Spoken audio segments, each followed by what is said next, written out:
into the sins of your past. Love as if today were your last. Better times have slipped away. I'm lost beneath the waves. Nothing left to save. Savage crime. It was not yet her time. For whom the tower peals. One final morning chime. For the survivors.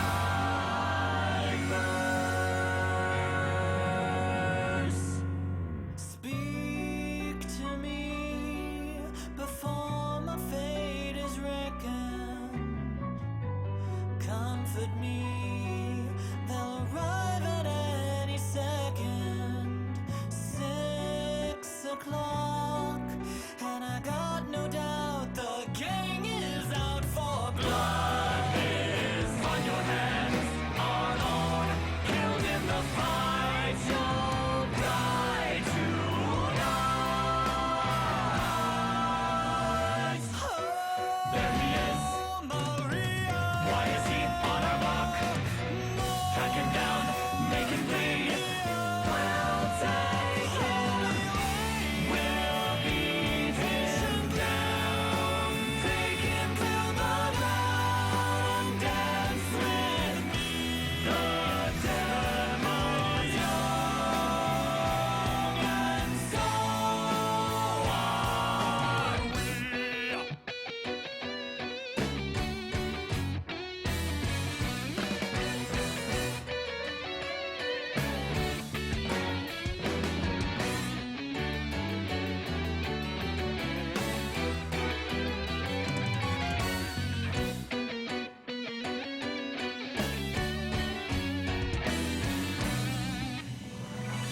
Oh, Maria,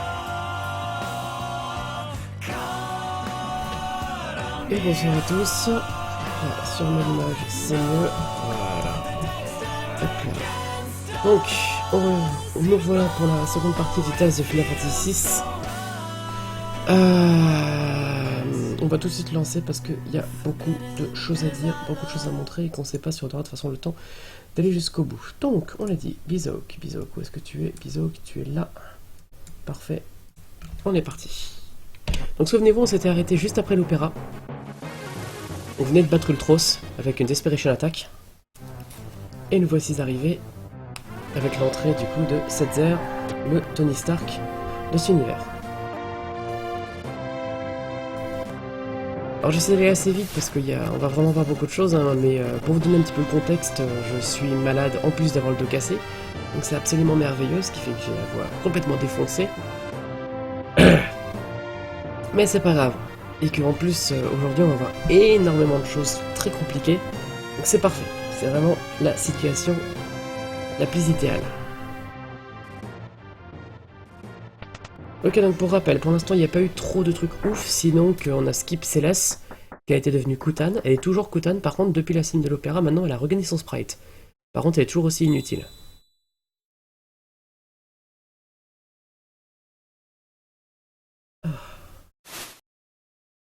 Donc je vais essayer quand même de mute les moments où je me moucherai et où je tousserai. J'essaie d'être gentil. Mais bon, on fait ce qu'on peut. Hein.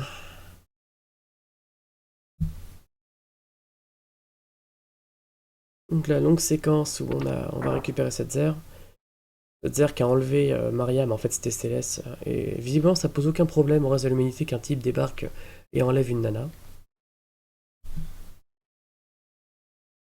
Adrienne, oui, je suis en dessous d'un toit, effectivement.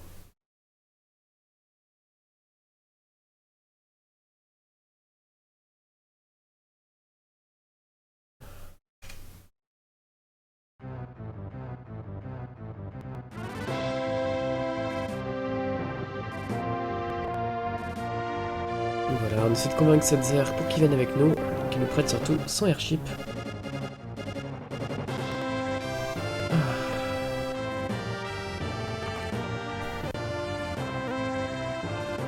Si je regarde des trucs en même temps que je stream, ça va pas le faire au niveau de l'émulateur. Essayer de limiter ça un peu pour éviter les ralentissements. Au pire, je pourrais accélérer certaines parties un peu chiantes. Donc la suite de la run, ça va être la Magitech Factory, et après, ça va commencer à devenir un petit peu n'importe quoi. Je viens de me souvenir que j'ai oublié de demander quelque chose à quelqu'un. Que je vais demander tout de suite, du coup.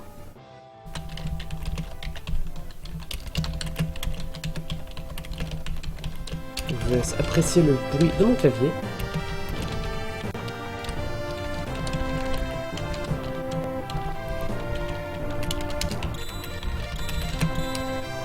Hop là. Voilà, comme ça, je serai sûr d'une info. Voilà. Ouais, donc là, on va aller à direction de Vector pour entrer dans la Magitech Factory. On a droit à la scène badass. La seule scène du jeu, d'ailleurs, on va voir qu'il y a un horizon et l'horizon se dressait.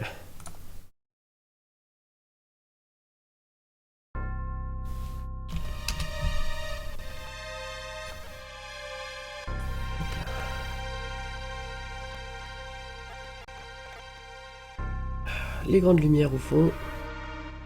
Vector, la capitale de l'Empire.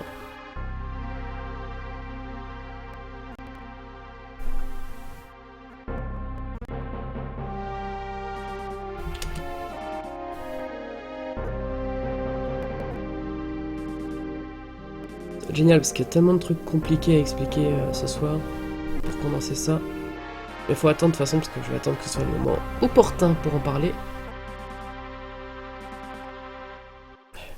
Ouais, exactement, le mode de Skyrim pour afficher l'eau. On retourne à l'intérieur, on achète, on revend le Peace Ring, on achète quelques smoke bombs. Parce qu'il faut quand même dans TAS, on va quand même utiliser 2-3 smoke bombs.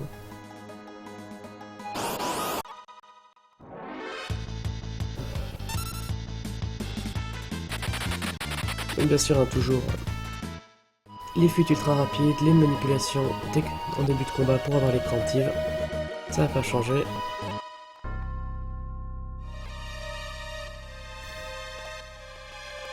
Le vieux qui nous fait rentrer dans la Magitech Factory en faisant distraction des gardes.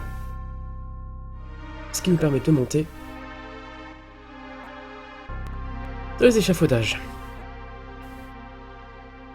Rien de particulier jusque-là, hein, bien sûr.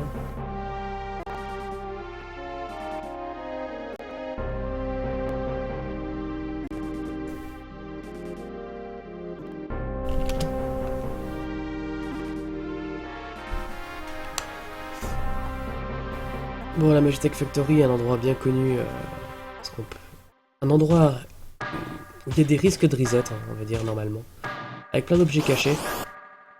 Le dernier niveau notamment qui prendra des bouts de ce donjon-là pour les intégrer. Mais bon, là, on s'en fout.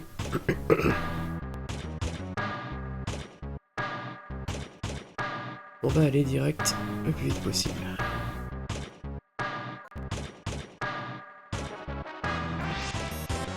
On voit, il y a des coffres partout, il y a un endroit calculable planqué aussi, des couloirs cachés, etc. Mais là, on s'en fiche. Alors, je rappelle, on est en situation instant TAS, hein, donc c'est pas moi qui joue. C'est un Twisted Speedrun créé par Kenmoni et Kilai. C'est pas moi qui suis en train de jouer, évidemment. Donc là, on pense Kefka qui se moque, qui dit qu'il va restaurer les statues. Mon dieu, mais de quoi parle-t-il? Oh là, et si seulement cela était un élément scénaristique très important. Et on voit deux figures bien connues des Final Fantasy, Shiva et Ifrit, qui sont jetés à la poubelle. Shiva et Ifrit faisant leur apparition dans Final Fantasy Sport en tant qu'invocation, qui seront horriblement traduites dans FF4 notamment.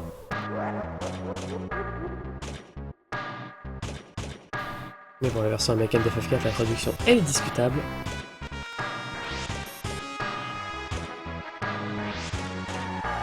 Merci Raichi pour ce jeu de nom qu'il aille au diable. Bravo. Donc, un grand classique ici, c'est que on peut éviter, normalement on doit se taper Ifrit puis Shiva. Et donc un truc très connu qu'on voit habituellement, c'est après 5 actions, Ifrit est remplacé par Shiva, et pendant ce remplacement, l'animation de disparition et de réapparition des boss, on a la possibilité de s'enfuir. C'est pour ça qu'on donne juste des attaques à la con.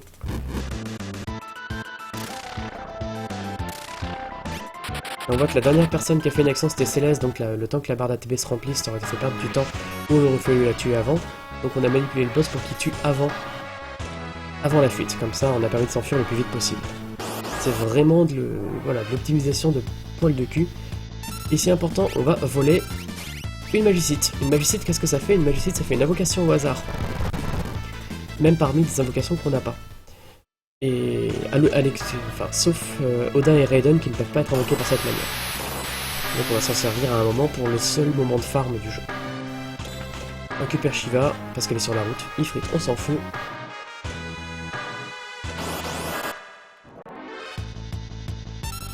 Toujours manipulation des combats pour se taper des plantines.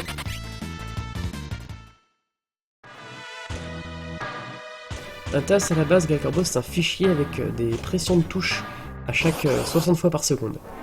Et donc ça dit à l'émulateur, enfin ça dit en fait au jeu qu'est-ce qu'il doit faire et pour montrer une partie parfaite. On récupère le flash qui nous est très pratique pour le tunnel quand on va s'enfuir de la Magitech Factory.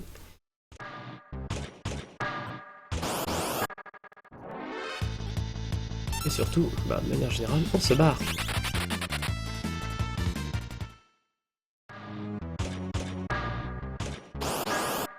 On va aller du coup au prochain boss.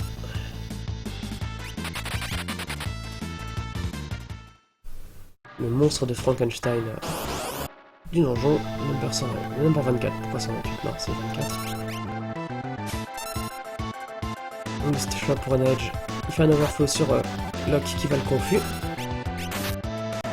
La Run Edge, c'est pour la revendre, parce que ça vaut des sous.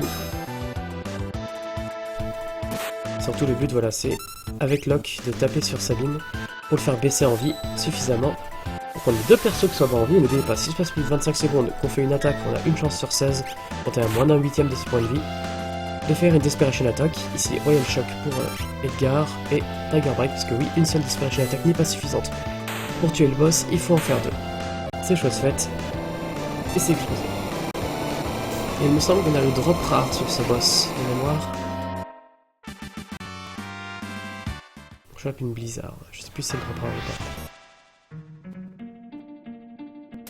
Deuxième séquence scénaristique, on sauve les espères. Il y a combien de temps? Ouais, ça va encore. Avec l'apparition de Sid en tenue de la soupe aux choux, bien évidemment. Référence culturelle que le monde nous envie. On découvre que Sid, même s'il bosse dans Magitech Factory, etc. avec les espères, il est pas si méchant que ça. Puis c'est lui qui a entre guillemets un peu élevé Céleste.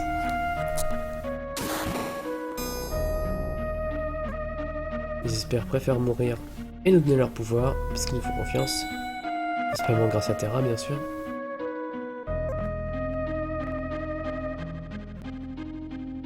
Alors en speedrun, oui, Gaël Corbeau, mais c'est pour ça qu'il a venu la Run Edge et pas la Drainer. La Drainer coûtant 1 GP. Ça veut dire pour être vendu. Général Kutan! Décidément jusqu'au bout du jeu. Général Kutan.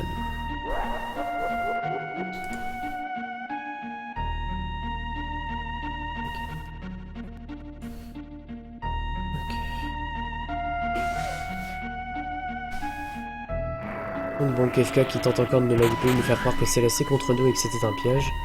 Céleste qui en a marre, qui veut nous prouver que ce sont des conneries. Qui va faire... on ne sait pas trop quoi. C'est une règle générale dans plein de RPG. Toutes les magies qui sont faites pendant des cutscenes, c'est jamais des magies qui existent dans le jeu, ou elles sont beaucoup trop puissantes. Hommage aux invocations des FF9, bien sûr. Avec Bahamut qui ravage une ville, bien évidemment. Donc là c'est pareil, elle s'est envolée avec les deux soldats Magitech et Kefka. Comment, on sait pas, mais voilà.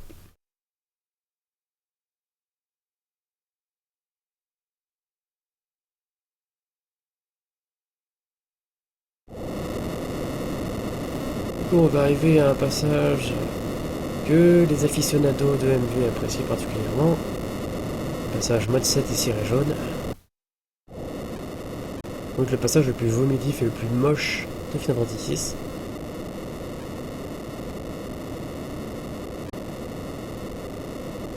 y a Sid qui nous fait un peu de backstory.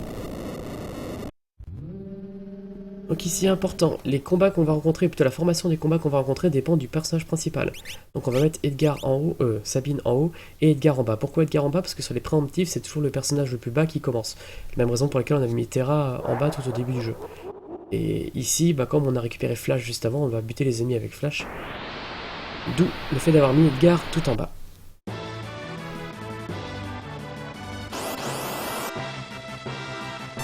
Donc voilà, le fameux tunnel. Ouais, si on commence avec un seul ennemi, un peu coriace, du coup il suffit de taper dessus en faisant des crits, et on s'en sort.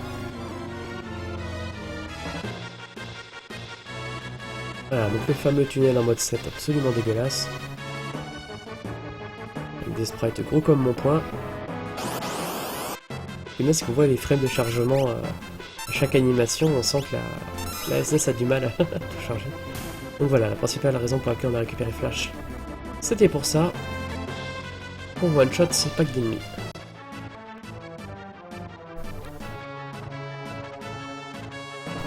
C'est marrant parce que 2 ans plus tard, Square va faire Super Mario RPG avec justement une séquence pareille dans un train comme ça, mais qui est 1000 fois mieux faite avec même un mini-jeu.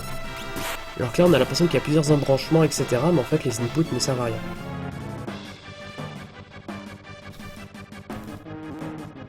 Alors mine de rien, c'est assez important au final qu'on gagne des niveaux ici.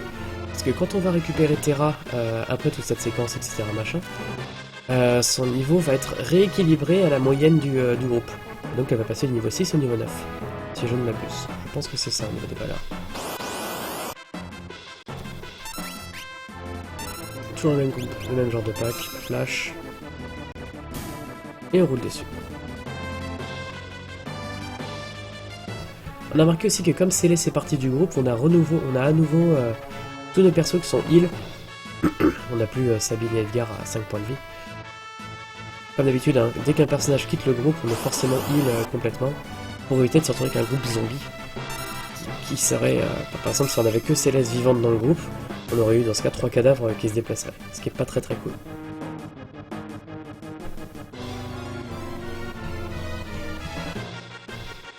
On voit les frames de chargement à gauche, hein, toutes les 2 frames quasiment ça charge des trucs. On a un boss, voilà, number 128, c'est lui.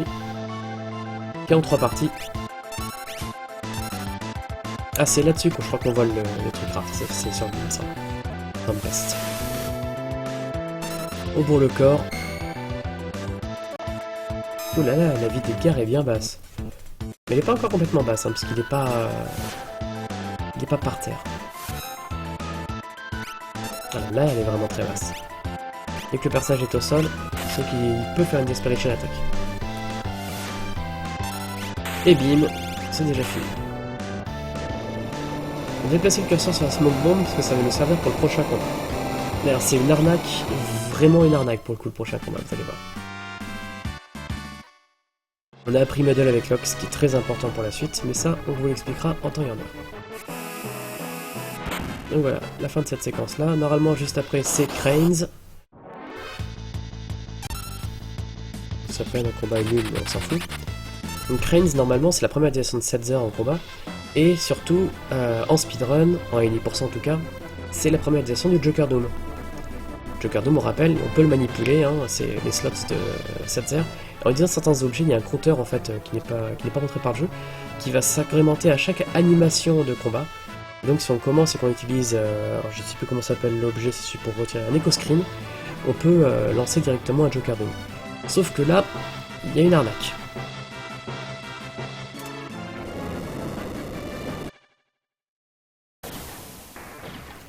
En gros, il faut que la valeur de... En fait, l'espèce de compteur, il commence à 0 et après il va monter par rapport aux différentes animations qui vont se taper en combat.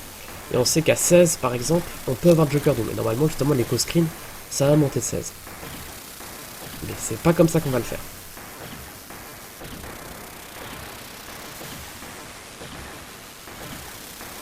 Oh mon dieu, quelque chose d'horrible rapproche.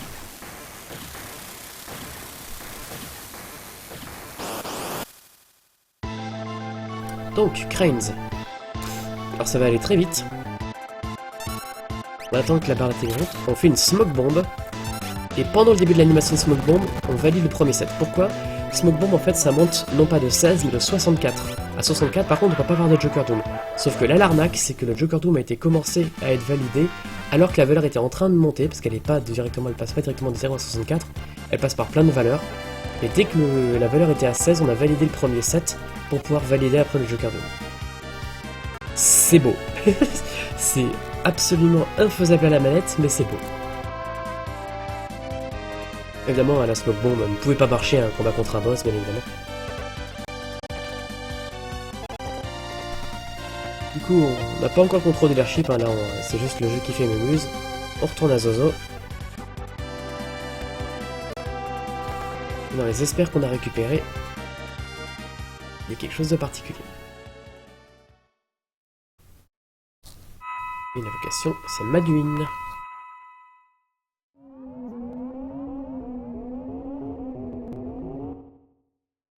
Et la cutscene interminable.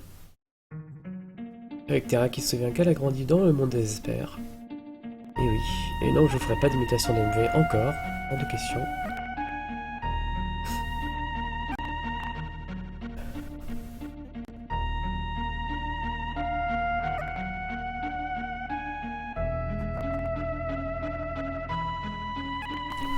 Je vais faire rapide, une humaine qui est tombée dans le monde des espères, Maduin qui la ramène, la nana s'appelle Madonna, elle veut partir mais elle se rend compte en fait qu'elle peut plus vraiment partir.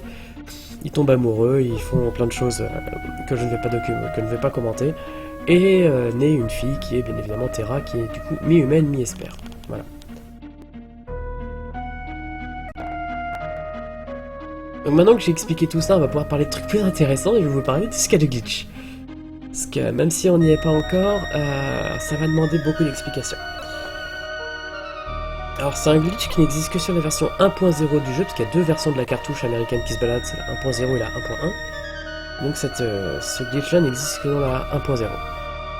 En gros, alors c'est un truc qui avait été découvert, en fait c'est une variante d'un truc qui avait été découvert avant. En fait les gens s'étaient rendu compte que quand un monstre était, invisible, c'est-à-dire qu'on avait utilisé le sort Vanish dessus, toutes les magies pouvaient fonctionner.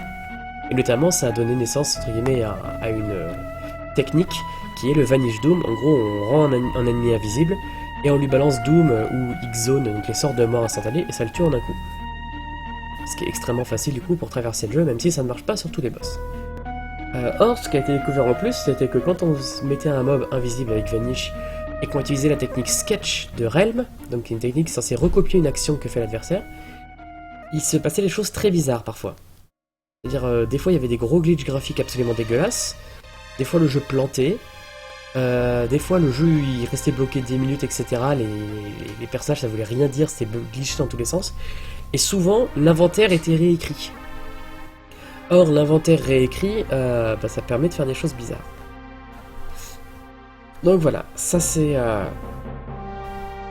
une première partie du glitch. Donc ce sketch glitch, c'est un truc extrêmement compliqué qui a commencé à être documenté après ça, les gens ont essayé de comprendre un peu comment il marchait, mais qui a jamais été complètement exploité ni complètement documenté, parce que c'était un truc vraiment très bizarre, et que toutes les variables en gros pour comprendre comment ce qui marchait n'étaient pas complètement maîtrisées.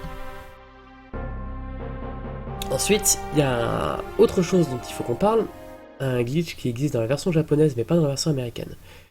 Il y a un emplacement dans l'inventaire, qui est le dernier emplacement de l'inventaire, le slot 255.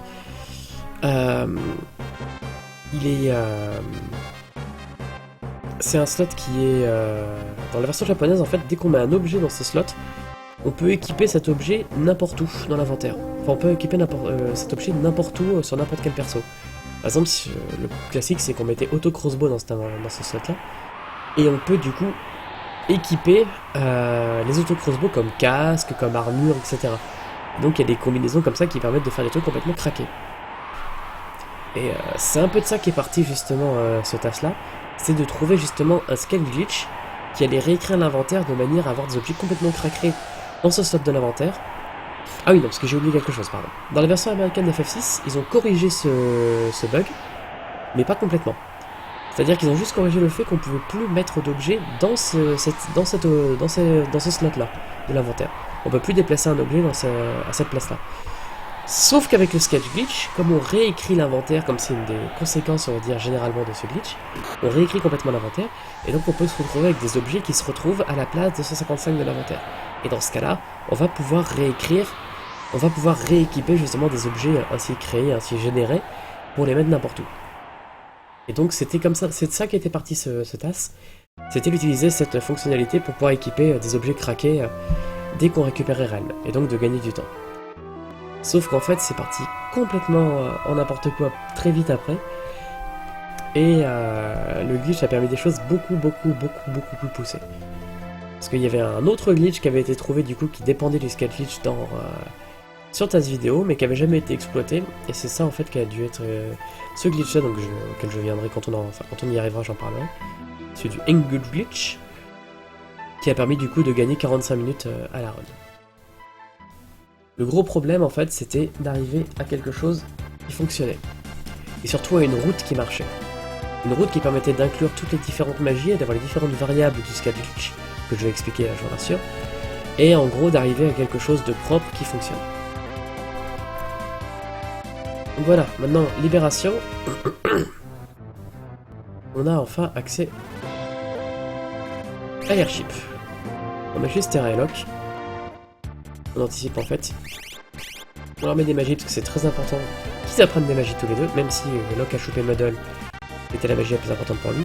Et on a la seule séquence de farm du speedrun. On va rencontrer un Intangir. Intangir c'est un Behemoth invisible. Et justement c'est sur lui qu'on pouvait trouver facilement des glitches, etc. parce qu'on voit que les magies marchent, etc. On a utilisé la Magicite. La Magicite ça crée Ragnarok. Ragnarok est une des dernières invocations. Ragnarok ça transforme un ennemi en objet. Et donc là ça va one-shot l'Intangir. Et le gros intérêt de ça c'est qu'on gagne 10 points de magie. À quoi ça nous sert d'avoir 10 points de magie? Ça sert à Locke de choper Sleep, ce qui veut être utile. Et aussi ça permet à Terra de débloquer la technique Morph qu'elle vient d'avoir. Parce qu'elle vient d'avoir scénaristiquement la technique Morph pour les transformer en Esper. Mais cette technique n'est utilisable que si on a eu préalablement 8 points de magie. Voilà, j'espère que j'ai bien assommé tout le monde avec toutes ces informations-là. C'est un peu dense, et c'est pas fini.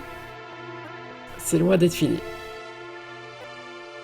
Ah, je vois que ça parle plus du tout dans le chat depuis 5 minutes. Ouais, j'ai dû assommer absolument tout le monde. Je suis désolé. Donc, petit point scénario, on retrouve Banon à Narsh, avec les dirigeants de Narsh. Ils se demandent qu'est-ce qu'ils peuvent faire. Et donc ils veulent trouver la porte vers le monde des Espers. Pour leur demander leur aide, pour qu'ils aident simplement pour lutter contre l'Empire. Et bien sûr, la seule personne capable de faire ça, et ben c'est Terra.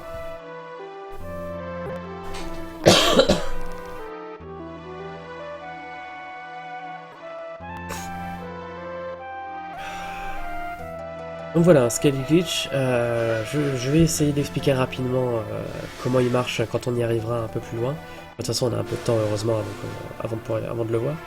Enfin avant de voir le premier, parce qu'il y en aura plusieurs. Et la principale utilité donc c'est que ça réécrit l'inventaire mais pas seulement. Ça va aussi réécrire des paramètres de certains objets. Mais que pour le temps du combat, mais ce qui va nous permettre de faire des trucs complètement craqués.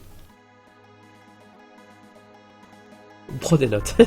Merci, voilà. Il y aura une interro à la fin, bien évidemment. C'est là qu'on peut comparer du coup la run de...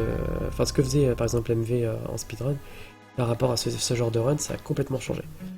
Donc, la Sealgate, qui était un endroit très pratique où on farmait énormément en speedrun.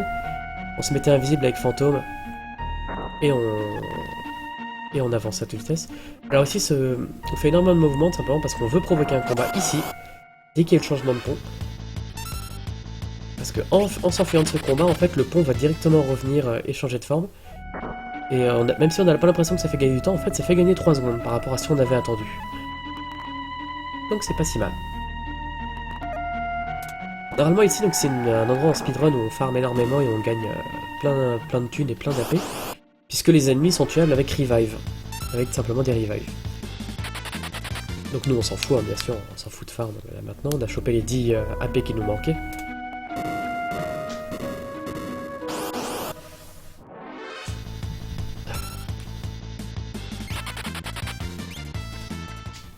Alors que normalement ici on utilise Phantom justement pour être invisible parce que les ennemis généralement commencent par des attaques physiques, ce qui nous rend invincibles. Ah, exactement, Ingus. Tous ces coffres que personne ne va ouvrir, c'est frustrant. Donc voilà, généralement t'as un type de monstre, je sais plus si c'est Ing ou les Zambor, mais qui file plein d'XP et l'autre qui file plein d'AP. Donc on est content quand on peut alterner les deux, c'est toujours cette vie. C'est ici où on monte terrain pour jusqu'à ce qu'elle soit raise de bonne mémoire, à moins que la route ait changé depuis. J'ai peut-être lancé la route en tête, je suis plus trop à jour sur FF6 et ni %. Donc la route a tellement changé en quelques temps.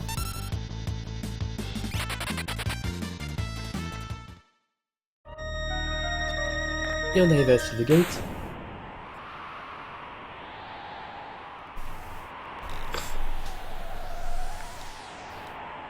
Voilà, la fameuse porte désespère, je vais y arriver. Qui sera aussi leur perte.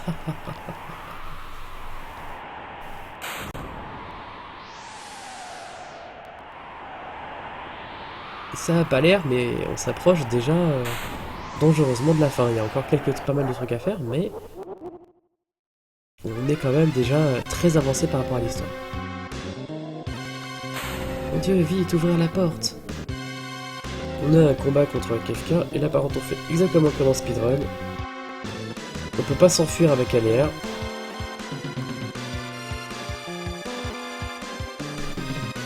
Mais on peut couper court à la cutscene. Et au combat de manière générale, en utilisant une smoke bomb. Allez, ciao!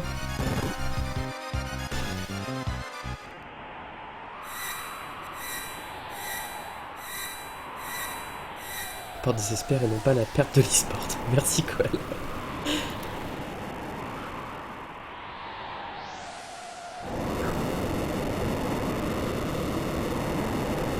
Voilà, les espères sortent en masse. Vous pouvez vous amuser à les reconnaître. Mon dieu, quelque chose arrive. Je crois que la lutte. Doomgaze. Mignon. C'est ironique parce que c'est lui qui file. Non, il file Jihad. Enfin. Il s'appelle Crusade, c'est ça. Midgar Sorn. Le deuxième Shiva, bah oui. Plus il y a Bismarck. Ça c'était Kirin qu'on a vu, l'espèce de poney vert. L'invocation qu'on ne prend jamais en speedrun, justement.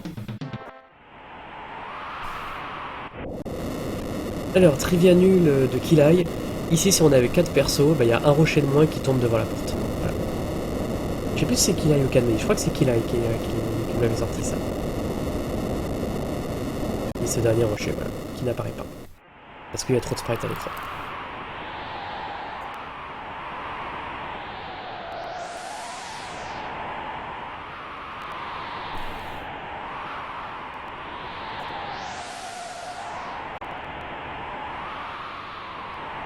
Ouais, le truc de soldat avant de rentrer dans cette zone.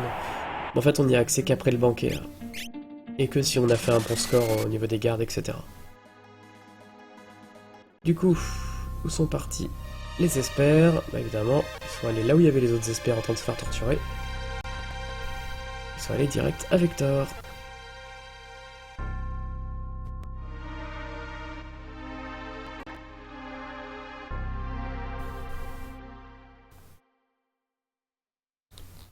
Et bien sûr, parce qu'on les a battés, bah on y va aussi. Parce que c'est pas du tout dangereux.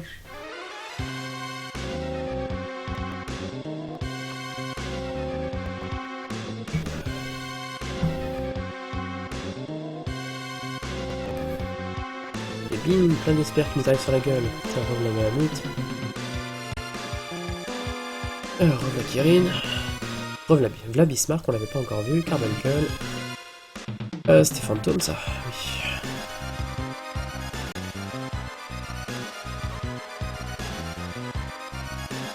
Ils sont en colère, bien évidemment. Mon dieu, perte de contrôle de l'airship. Bien évidemment. L'airship se crache, il se crache loin.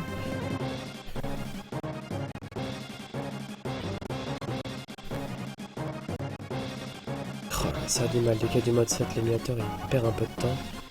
Je peux tricher, je peux accélérer au pire, mais bon, d'ailleurs je vais faire ça juste pour être sûr. Hop là. Accélérer un petit peu juste cette scène-là. Oui, ça accélère pas des masses. Hein.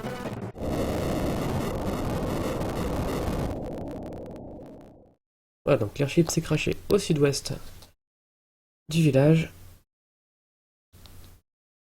Au sud-est de Vector, pardon, du continent de l'Empire.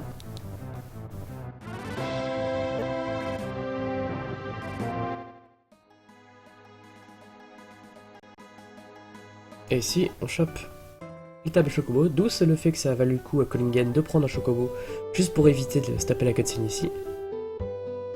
Parce qu'ici, on a un très long trajet à faire. Techno du chocobo, hein, le thème du 6. On voit dans les inputs hein, qu'à chaque fois qu'il y a un tournant, c'est R, appuyer sur la droite plus le bouton R, parce que ça va tourner plus vite. Histoire que le mouvement soit le plus optimal possible. Et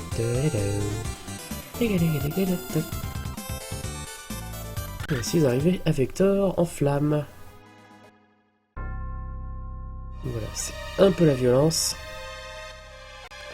La ville a été défoncée.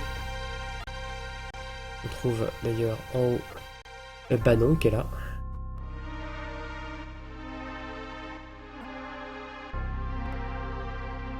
Et l'empereur veut vous voir. Ici on est obligé d'attendre que le garde rentre pour pouvoir rentrer. Et du coup ici si on sort et qu'on rentre, le garde rouge aura disparu, on peut aller directement à l'escalier, ça fait gagner du temps. Bien évidemment, si vous connaissez FF6, hein, l'empereur qui dit « Oh mon dieu, j'avoue ma défaite, les espoirs m'ont botté le cul, je comprends que j'ai trop voulu de puissance, voilà, je me repens, bien évidemment. » C'est bien connu, ça arrive. Ça sent pas du tout le piège, hein. Non, non, jamais.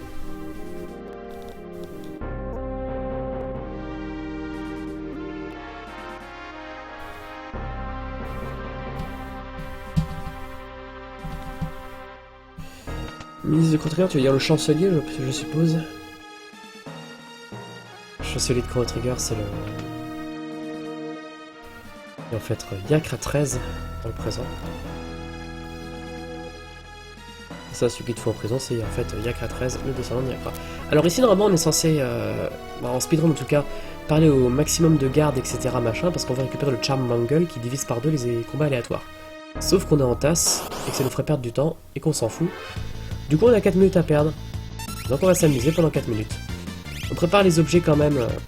On déplace quand même des objets en prévision de ce qui va venir. Sauf que là, comme c'est du temps RT à perdre, bah, on prend notre temps. Tout simplement. Et on descend les Googles au slot. Alors c'est 186 si j'ai mon souvenir de l'inventaire.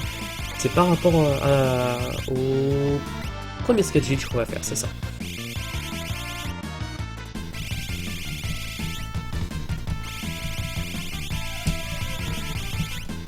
Si j'ai tort sur le numéro du slot où on a mis les Googles, mais ça servira pour le premier skate glitch.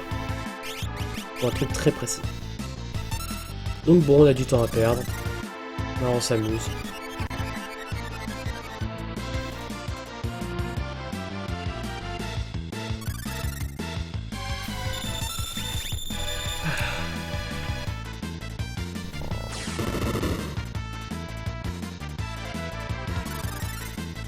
Du coup, comme on a du temps à perdre et que là, du coup, c'est que de l'amusement avec des conneries, etc.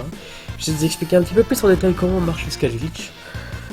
Donc le sketch glitch, il va se baser sur plusieurs valeurs, et notamment une valeur qui est très, en fait quelque chose qui est très important. Si vous vous souvenez, au tout début du jeu, on a changé l'ordre d'apparition des magies. En fait, c'est pour avoir les magies grises tout en bas, ou les magies noires tout en bas, je sais plus. Je sais plus dans quelle... Enfin bref, celle dans laquelle il y a Break, parce que c'est Break qui va nous intéresser. En gros, il faut que la 28e magie, qui est dans le menu magie, donc le 28e emplacement, c'est sur cette magie que tout va se jouer. Et après, le scale glitch en fait il va marcher selon la magie qui est utilisée, selon la 28e magie, selon la disponibilité ou non de les magies avec un historique, mais ça je vais pas rentrer dans les détails parce que si je vais vous expliquer j'en aurai pour 20 minutes. Mais en gros c'est un historique de la disponibilité ou non durant le combat de cette magie selon les tours. Et ensuite de la formation des adversaires, ce qu'on appelle le mold. puisqu'il y a un nombre assez phénoménal de formations qu'on peut rencontrer dans le jeu. Et selon donc cette formation, selon la magie, selon l'état de disponibilité, on va avoir du coup tel ou tel effet. Et je vais vous montrer du coup rapidement à quoi ça ressemble. Ça ressemble à ça. Voilà, donc là vous voyez ma petite souris qui se balade. Les molds en bas, ce sont les différentes formations qu'on peut rentrer dans le jeu. À gauche, on a en fait, dans la colonne tout à gauche ici, c'est le spell setup, et donc c'est la combinaison du sort utilisé plus la disponibilité en binaire qui est à gauche. Et après, on a du coup à chaque, par exemple, slot 50, hop, tel objet qui va apparaître, slot 52, hop, tel objet, selon la disponibilité, selon tel sort qui est utilisé, et selon donc la formation. Là, par exemple, c'est une formation 5. Ça, c'est une info qui est pas du tout mise dans le jeu, hein, c'est les formations, etc.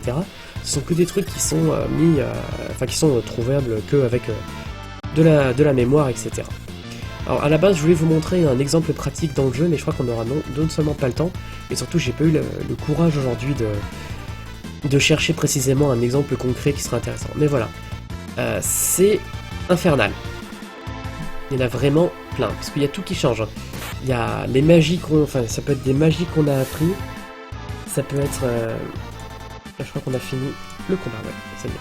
On a fait une Desperation Attack de mémoire pour finir le combat. Ah, salut Kilai, bah justement, quand on parle du loup, juste quand je présente le spreadsheet. Donc là, c'est juste histoire de perdre du temps, histoire de finir la séquence... d'arriver à la séquence du banquet, plutôt. Donc voilà, le spreadsheet, alors c'est un truc qui, entre guillemets, qui a été généré. Ils l'ont pas fait, voilà, ça n'a pas été fait à la main, heureusement. Par rapport aux manipulations de mémoire, ils ont pu comprendre comment ça marchait. Par contre, c'est bien joli, ce truc-là. Je sais plus combien on a, mais on a, je sais plus, 56 000, un truc comme ça au total. Et en gros, la grosse difficulté après, c'était de savoir lequel prendre pour chaque situation pour vouloir ce qu'on veut et aller le plus vite possible à la fin. Et cette partie-là, donc savoir exactement ce qu'il fallait faire, à quel moment et par comment s'y prendre, c'est ce qui a demandé le plus de temps avant de faire la run. Et c'est ce qui a demandé plus de 4 mois de travail à Cadmony pour essayer de trouver ce qu'il fallait. Ah oui, et surtout un truc qui a changé toute la run, c'est qu'on a découvert que le sketch glitch, c'était pas qu'avec Vanish sur l'adversaire qui savait faire se faire, c'est qu'on pouvait aussi le faire si on faisait Muddle sur Realm. Or, Vanish est un sort très long à apprendre, qui est très loin, alors que Muddle, on peut déjà l'apprendre. Par exemple, là, vous avez vu, Locke, il l'a appris. Est-ce qu'on verra la fin? Oui, Gaël. Enfin, on verra un bout de la fin, plutôt. Mais bon, je vais pas vous dire pourquoi.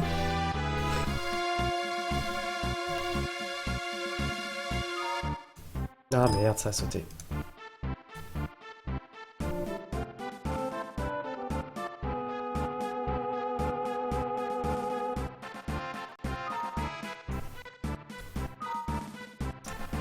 Bordel.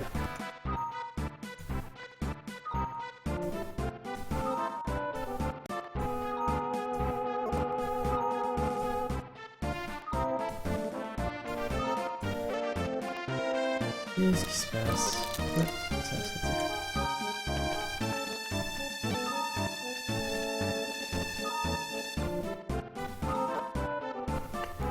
Donc ça saute à un moment chiant. Voilà, ça y est.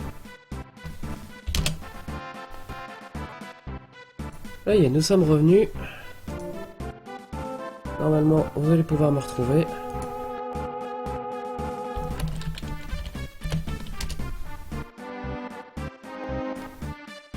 Ok, vous avez rien raté de bon. Je vous rassure.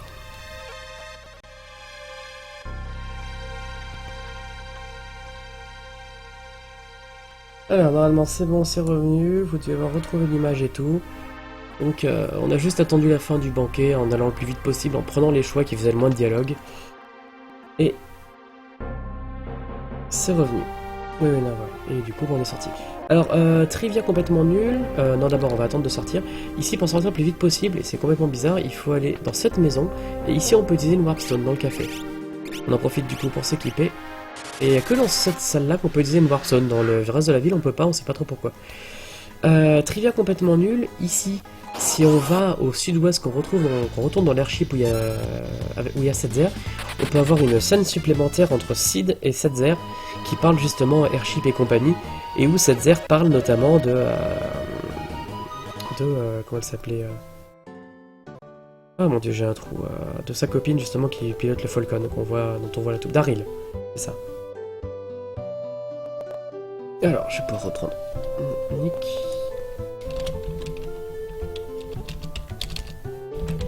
J'en profitais juste pour me réidentifier. Hop là, voilà. Sur la chaîne, vous pouvez que c'est moi. On récupère Shadow pour la première fois, donc on doit le renommer, mais on s'en fout. C'est anecdotique. Et on va partir du coup au village de la magie, parce qu'a priori les Espers sont partis... Enfin, on a vu les Espers partir vers l'est, vers Tamasak, une petite ville complètement paumée où les gens, ils aiment pas trop les étrangers.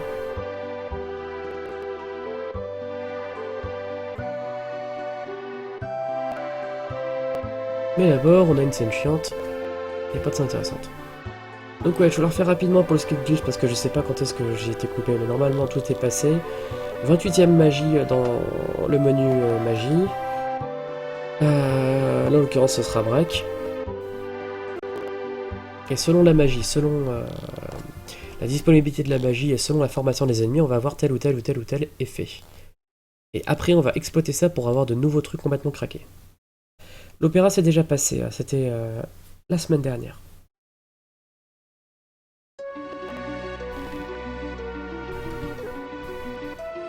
Dark Russian, le Skate Glitch, c'était juste utilisé pour récupérer des Illumina partout et des Moogle Charm. Il y a très longtemps.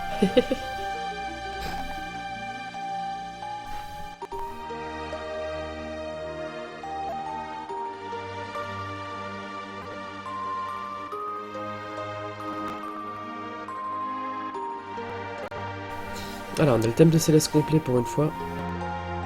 Avec la grande histoire entre Locke et Céleste. Nanana.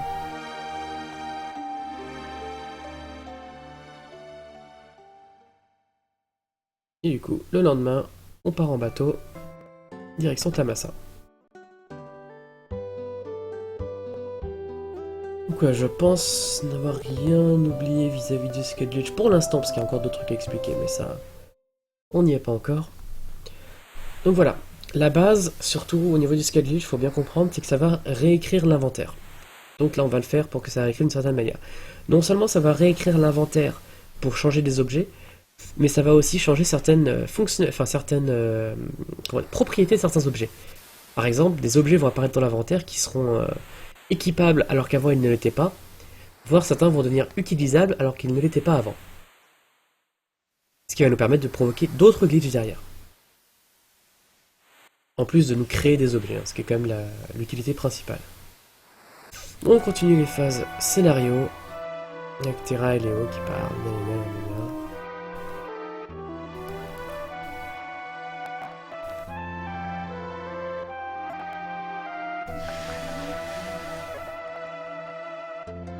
Donc ça serait bien que j'arrête d'avoir au moins une coupure par live, ce serait bien.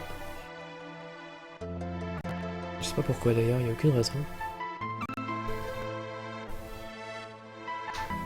Voilà, faites des dons à Koala pour les personnages laissés pour morts, elle leur fera bon usage. Faites-y confiance, comme on dit. Faites-y des dons.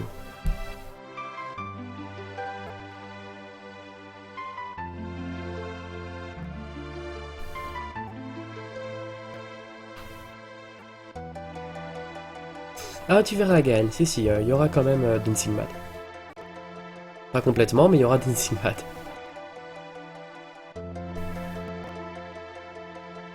Et l'arrivée de Shadow.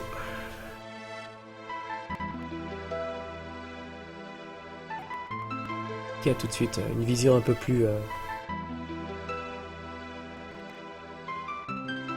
du coup, est-ce que ça a coupé quand j'ai parlé? Oui, je crois que... Oui, si, c'est bon.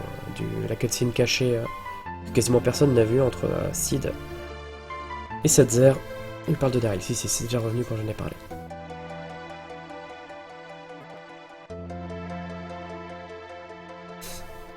Mais il y a un gros parallèle à faire entre Général Léo et puis Béatrix de FF9. Des personnages bons, entre guillemets, et loyaux. Mais qui se rendent compte quand même un peu de la merde comme c'est. Même si Léo va pas trop non plus se rendre compte trop vite. tu vas mettre un peu de temps avant de se rendre compte que c'est pas cool.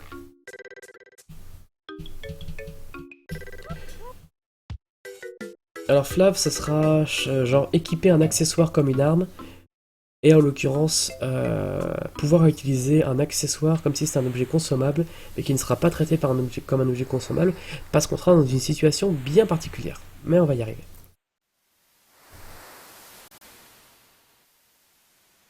Parce que ouais, le degré de recherche et de cassage de crâne pour arriver à la route, la route de ce tas-là, elle est vraiment, vraiment, vraiment folle.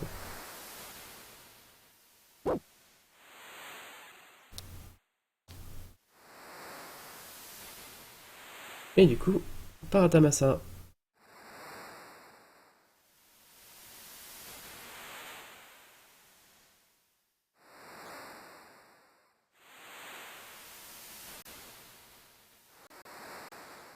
Et ici, deuxième utilisation. Un truc qu'on a fait à Verkollingen. On arrive ici, on sauvegarde et on reset. Ça va nous éviter 3 combats en fait par la suite, donc c'est quand même vachement rentable.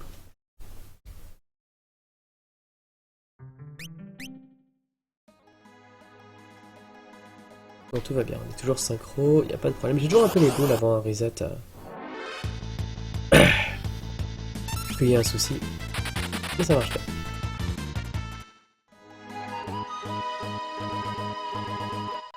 On est Fatamasa, le village où ils aiment pas trop les étrangers. Il y a énormément de cutscenes ici, mais on s'en fout. On va juste vendre des objets qu'on a en trop. Et en acheter d'autres. Notamment les bâtons qui vont nous servir pour les combats à venir.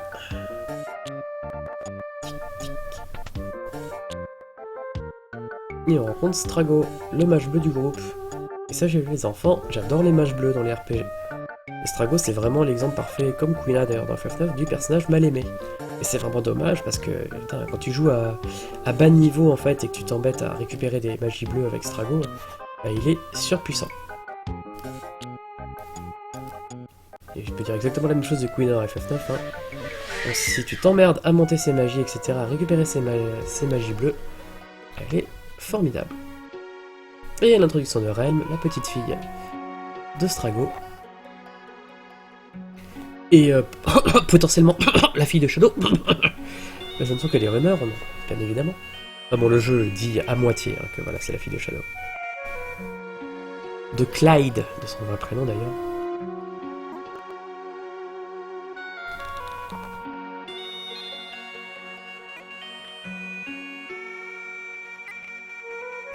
Voilà. Parce qu'il faut toujours une gamine dans un RPG, hein, c'est toujours voilà. L'épiceuse, comme on les disait. Elle préfère les mages rouges car ce sont des faux mages blancs. C'est un peu ça, ouais.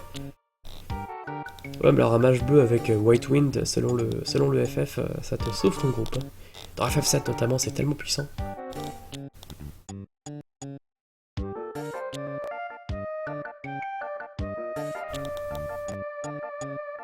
Du coup voilà, il nous dit que maintenant il n'y a rien de magique ici. Hein. Et en fait, tu peux voir qu'il y a... Dans la ville, tu peux te balader et voir en fait qu'il y a plein de cutscenes et que tu te rends compte que plein de gens font usage de la magie, hein, puisqu'ils le cachent. On dort à l'auberge. L'auberge qui valait une fortune avant, mais maintenant qui passe à 1 GP parce que bon voilà, ils sont un peu calmés. Et puis c'est scénaristique.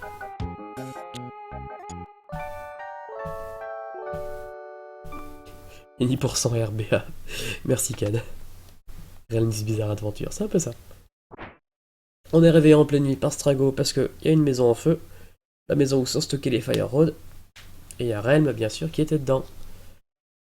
Donc il faut la sauver. Et Shadow n'en a rien à foutre. Pas payé pour ça. Comme les gardes de la prison du CD2 FF9, c'est pas assez payé pour ça. Sauf que comme son chien est parti...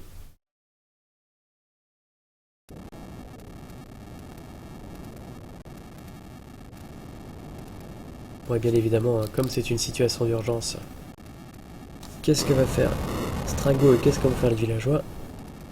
Ils vont un peu briser le tabou pour essayer de sauver Relm. Dennis Bigon, il envoie Water Rake en espérant arrêter le feu, bien sûr. épaisseur scénaristique pour montrer que bah oui, ils ont de la magie.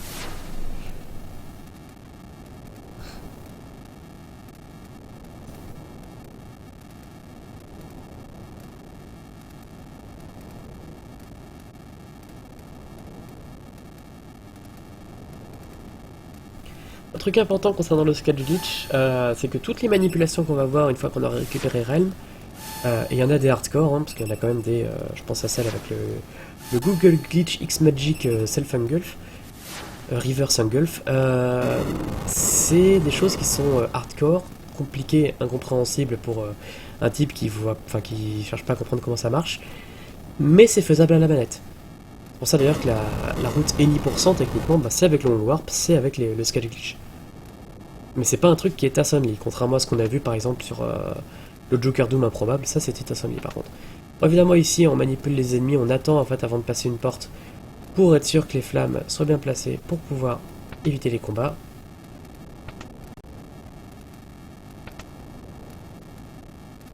Et on va arriver au boss, et ici on va faire usage beaucoup de wait tricks. Qu'est-ce que c'est les wait tricks? Quand on a le jeu qui est en passif, là c'est le cas et non pas en actif, dès qu'on ouvre un menu, les barres d'ATB des persos et des ennemis ne montent plus. Et donc là le principe ça va être de bien garder le menu ouvert pour que le boss n'ait pas sa barre d'ATB qui monte pendant cette animation là. Là on le fait avec, on reste appuyé sur Morph, ça fait la même chose, on voit la barre d'ATB Stragon, ne grossissez pas. On se met en Morph, on fait directement Ice Road sur le boss, on ouvre vite le menu pour que la barre d'ATB de Morph reste remplie, enfin reste haute, comme ça on gardera Morph pour les prochains combats. Si elle était revenue à 0, par contre il aurait fallu attendre je ne sais plus combien de tours, je ne sais plus combien de combats pour qu'elle soit disponible à nouveau. Et là comme on finit le combat et Terra est toujours Morph et il y a toujours la barre verte, la commande Morph sera redisponible.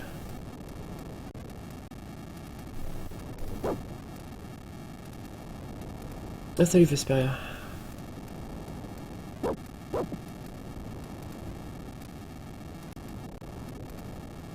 On trouve Realm bien sûr. Et oh là là, tout s'effondre sur nous. C'est la fin. Game over.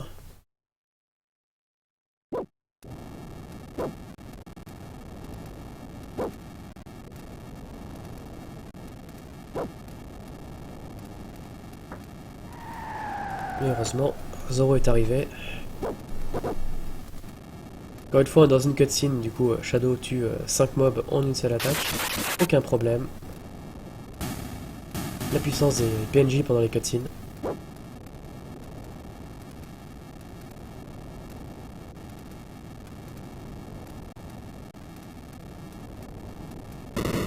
Hop, on se barre. Donc voilà, c'est le moment des aveux. Bon bah oui, d'accord, on se fait utiliser de la magie, hein. Ok.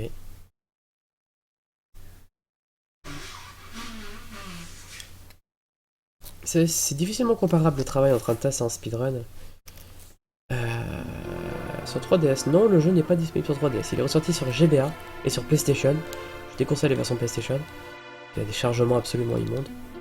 Genre quand on fait un blitz de Sabine, Sabine commence à s'envoler, il y a un chargement pendant l'animation du mouvement, puis il lance son blitz. Et la version GBA est pas mal, mais les musiques sont charcutées. Donc vraiment la meilleure version pour moi, ça va être celle-ci, l'original. C'est sorti sur Android et iOS, mais je vous le déconseille également parce que c'est mes goûts, hein, mais je trouve que les sprites sont absolument dégueulasses.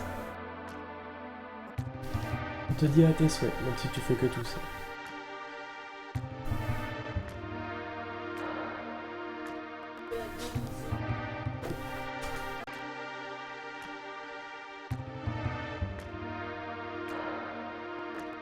Donc on n'a toujours pas chopé Realm, parce que bon...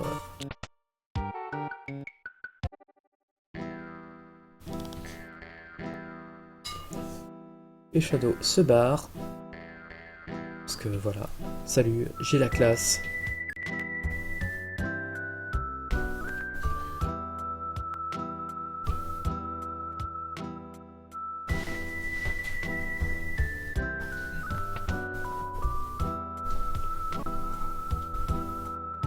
Encore une scène entre Realm et le chien de Shadow, parce que voilà, c'est pour que tu comprennes encore plus qu'il y a un lien entre les deux, enfin voilà.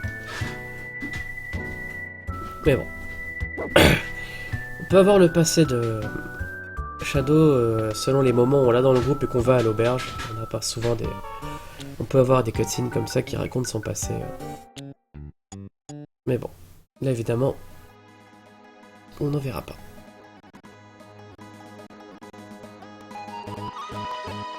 Ça a vraiment du mal, le dégât du mode 7, c'est ralenti. Et ici on voit qu'on a une fuite qui est un peu plus lente. C'est l'exemple d'une fuite qui n'est pas complètement manipulée. Parce qu'on a Strago qui a mis 2 secondes de plus à s'enfuir. C'est ce qui arrive quand on est souvent plus nombreux que les adversaires.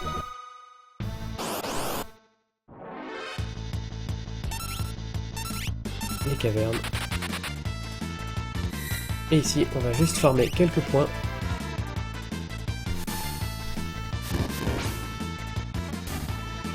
Là par contre, voilà, on voit que le morph est fini.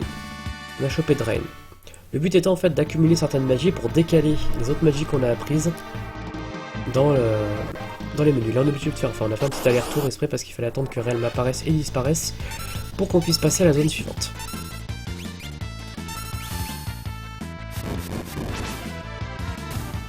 Et ici on retue les mobs et elle va prendre Break. Voilà, on a enfin Break avec Terra qui va être du coup placé dans le 28e slot.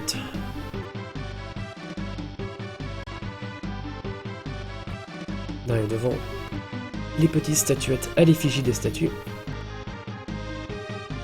Donc ce sont les statues des 3 déesses à l'origine, qui sont à l'origine de la magie, des espers, de la guerre de la magie, etc. Machin de trucs. Ce ne sont pas les vraies statues, hein, là, ce sont juste des statuettes à leur effigie. Les 3 vraies statues, on les verra pas d'ailleurs, puisqu'on va skip le continent volant. Normalement, on les voit sur le continent volant. En fait, on les verra quand même un petit peu. On verra un temps. On les verra pas toutes les 3 en tout cas.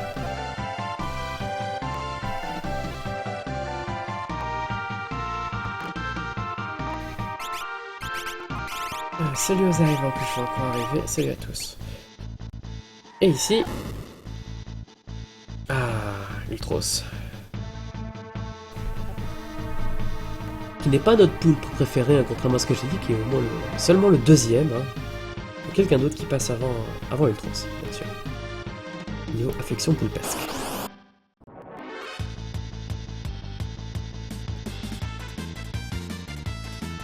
Alors, ici normalement, donc c'est une scène, on est censé taper dessus, etc. machin. On va faire autre chose. On va muddle Strago. Pourquoi? Parce qu'on va lui faire faire du coup un reverse invocation de fantôme qui va rendre le boss invisible. Il va prendre des dégâts pour tomber assez bas en vie. Et il va faire Sabre Soul. Sabre Soul c'est quoi? C'est la Desperation Attack de Strago. Sauf qu'elle fait effet Doom. Et comme le boss est immunisé à Doom, bah on l'a mis invisible pour que ça passe. Et du coup on a évité toute la cutscene avec Relm qui débarque, etc. machin. Mais du coup on récupère quand même Relm dans l'autre. Normalement on est censé taper dessus, il y a Relm qui débarque. Et on est censé faire un sketch avec Relm pour que Ultros se rende compte à quel point il est moche. Et il s'enfuit. Grosso modo.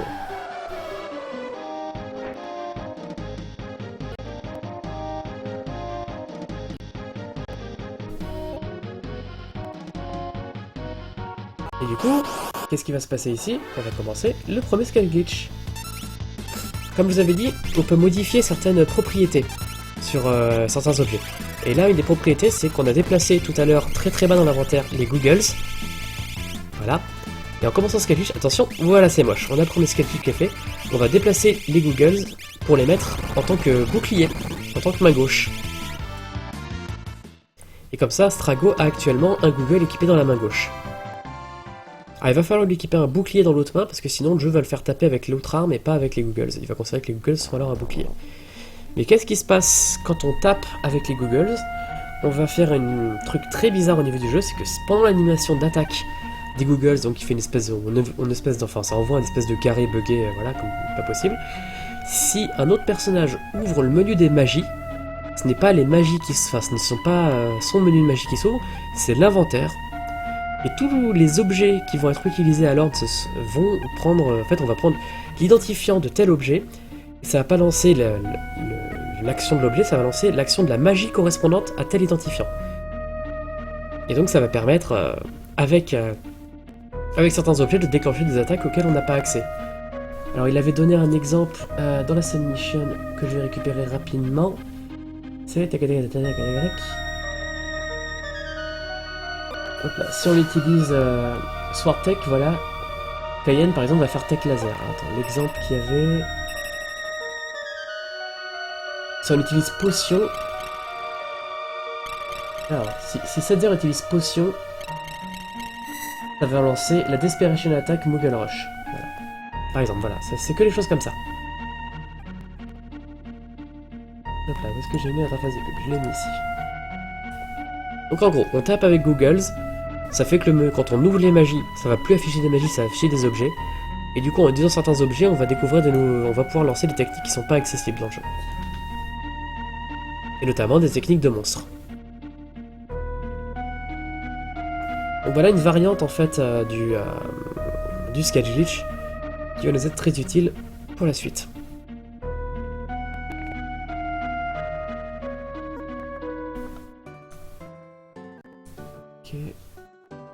Ok. Ah oui, en plus de ça, on n'a pas que récupéré, on n'a pas que équipé les Googles sur la main gauche de Strago. On a aussi modifié un peu notre inventaire, on a récupéré notamment des Fire Shield, ce qui va nous simplifier le combat, le prochain combat à venir. Ah oui, Tortal, là, tu arrives en plein dans les moments où ça commence à devenir très compliqué. Surtout que tu as raté du coup l'explication du Sketch Glitch, de comment il marchait. Mais si tu connais déjà un petit peu, tu peux, voilà, tu peux arriver à suivre un peu ce qui se passe. Donc, en gros, l'utilisation de... Tu fais Sketch, tu fais Muddle sur Realm. Elle fait un truc buggé qui fait tout glitcher. Et selon donc la magie... selon la 28e magie... Enfin, la magie en 28e slot plutôt du premier personnage, en l'occurrence Terra. Donc là, c'est Break. On va réussir à avoir tel ou tel effet selon la formation des ennemis. La formation des ennemis étant une valeur qui va de 0 à 12 si je me souviens, mais qu'on peut modifier et augmenter à volonté en provoquant la technique de changement de tir de Kefka, parce que oui, du coup on peut lancer des techniques pas disponibles, et ça permet de modifier du coup la formation en live pendant un combat pour récupérer des trucs en plus. Mais ça ne sera pas utilisé dans le TAS, en tout cas il ne me semble pas que c'est utilisé, parce qu'on voit pas l'animation de changement de tir. Et là on découvre que, oh là là, malheur, mais Kefka nous a trahis, l'empereur nous a trahis. Quelle surprise! Donc bah, il voulait juste récupérer plus d'espères pour foutre la merde.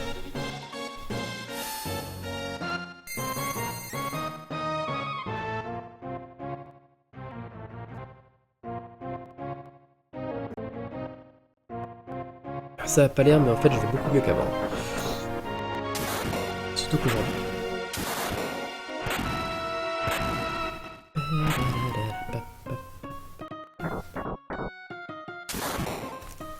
Ah mon dieu, Général Léo se fait taper dessus. Mais il n'a pas dit son dernier mot. Donc là normalement c'est en 4 tours, c'est enfin 4 attaques, 2 chocs. Mais il est encore plus rapide du coup, en utilisant des Flame Shield. On peut le battre en 3 Flame Shield.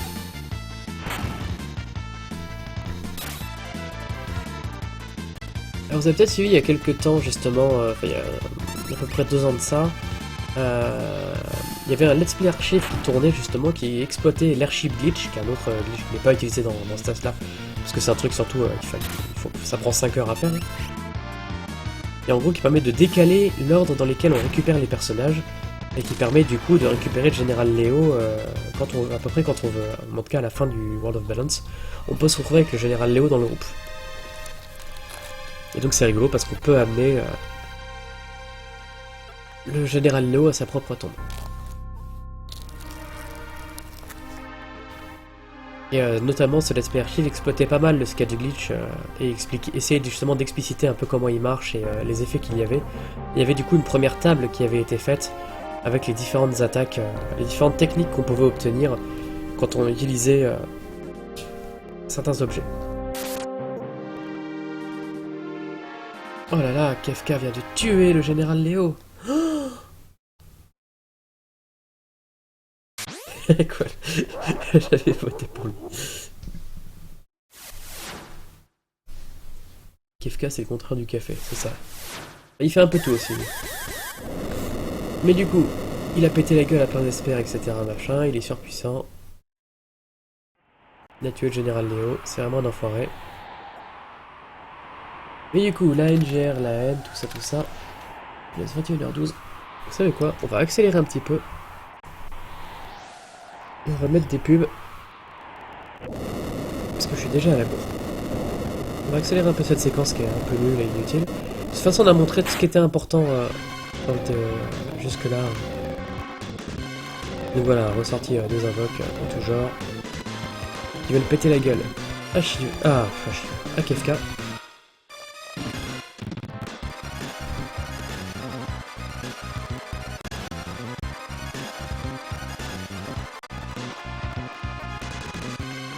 On a déjà 9h15, punaise. Donc voilà, KFK commence à devenir absolument surpuissant. On va juste tuer ses soldats et on n'a rien à faire. Vous voyez, entre la TFFO où j'utilisais SS9X et là j'utilise Bizok, ça accélère pas à la même vitesse. Et déjà j'ai de l'accélération, ce qui est pas mal, parce que c'était pas le cas pendant un moment.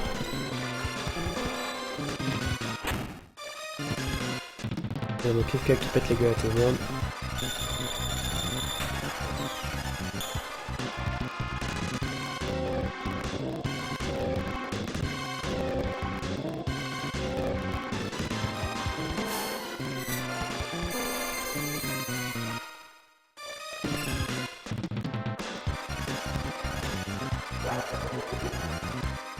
Donc voilà, c'est la déception, le général Léo est mort. Oh mon dieu, il a mouru, pauvre général Léo. Nanana. Interceptor qui est blessé en plus qui arrive. On fait, oh mon dieu, Shadow est mort lui aussi. Saloperie d'Empire. Et on va aller à la pub. Donc on revient dans pas longtemps. Hop là.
Et on est parti, en espérant que j'ai pas raté la dernière pub, mais normalement c'est tout bon.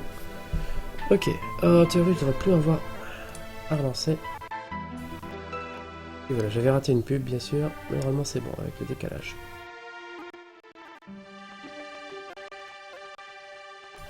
Ouh, j'aime pas ça. Je vais lancer ça, toi. Je suis pas sûr que ça ne merde pas. Oh mon dieu, l'Empire a tenté de nous avoir, les enfoirés. Incroyable, hein, l'Empire qui essaie de nous avoir. Vraiment étonnant. Ok. Donc, on rappelle, actuellement Strago a un Google dans sa main gauche, ce qui va nous permettre d'utiliser certains objets comme si c'était des magies. Et donc d'avoir accès à des magies qui ne sont, enfin, en fait, des habilités tout court qui ne sont pas disponibles normalement dans le jeu.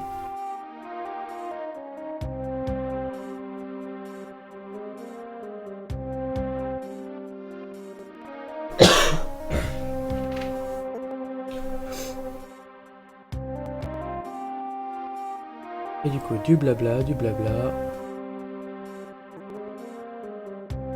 Une gare qui se dit que peut-être draguer une fille de 10 ans, c'est peut-être un peu extrême.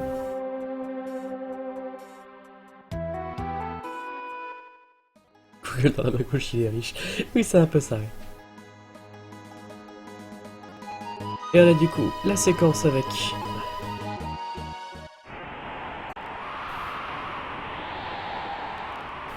l'envol du continent volant.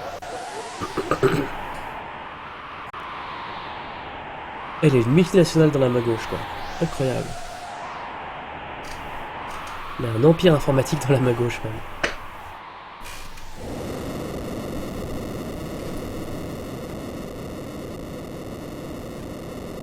Je vous dis, hein, même déjà en 94, un Google était partout.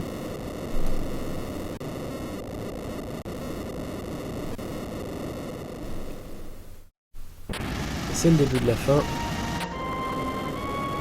Mais pas un FF6, c'est sans doute un des FF dans lequel il y a le plus de morts.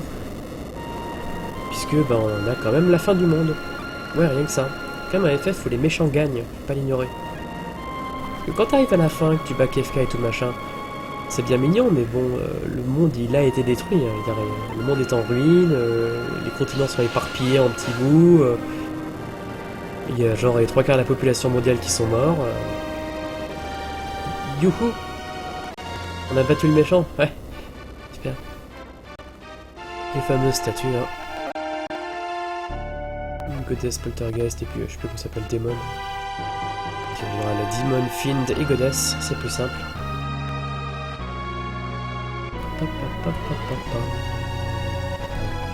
Donc là, normalement, c'est une séquence du jeu qui est très longue et très compliquée et très difficile, où on se tape le continent volant, comme nous dans les passages les plus durs du jeu.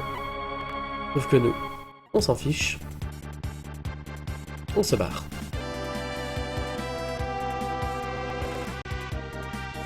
Et on va sur l'île triangulaire. Hop là, on met Terra en tête pour que le glitch ça fonctionne, parce qu'il faut que ce soit le premier personnage. Et second scale glitch. À quoi va nous faire servir ce second scale glitch? Notre ennemi complètement bizarre. Ah oui, alors comme Ren est de plus haut niveau que l'adversaire, il faut forcément lui faire un model. Sinon, le scale glitch il marche. Parce que sinon, s'il est raté, ça aurait pu fonctionner. Hop là, le petit scale glitch.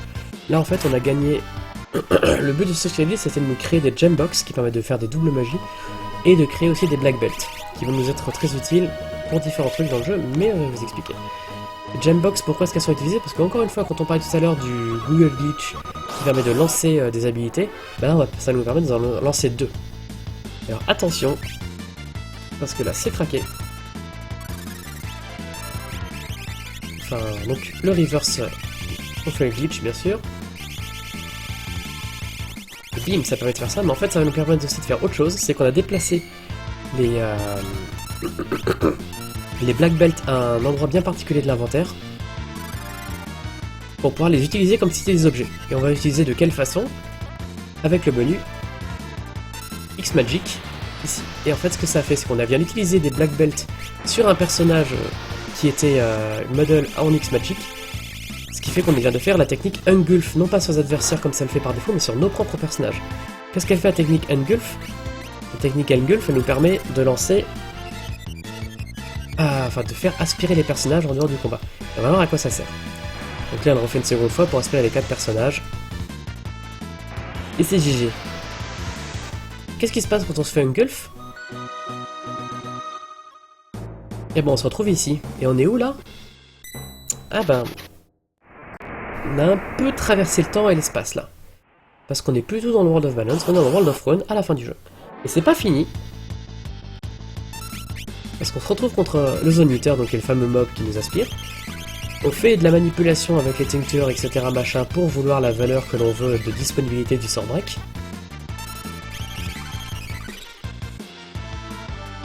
Bon, il nous fait un demi, on s'en fout.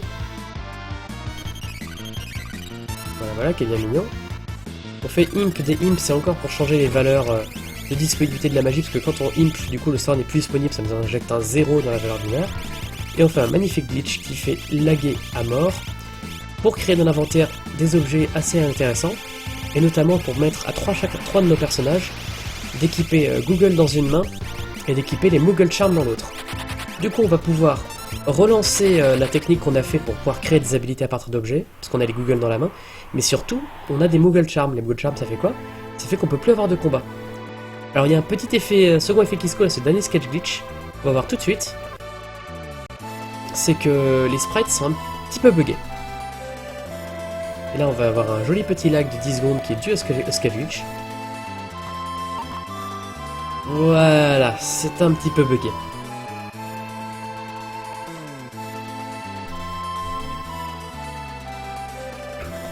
Donc l'attente ici est obligatoire, c'est à cause du dernier sketch glitch qu'on a fait qui a un peu tout cassé. Du coup, on a 3 persos qui ont une Google dans une main, donc qui va permettre de faire l'abus, enfin de créer des habilités qui ne sont pas prévues par le jeu. Et un Moogle Charm, donc pour éviter tous les combats aléatoires. Ce qui veut dire que là, du coup, jusqu'à la fin, on se tape que les boss. Donc c'est pour ça qu'à partir de maintenant, ça va aller très vite.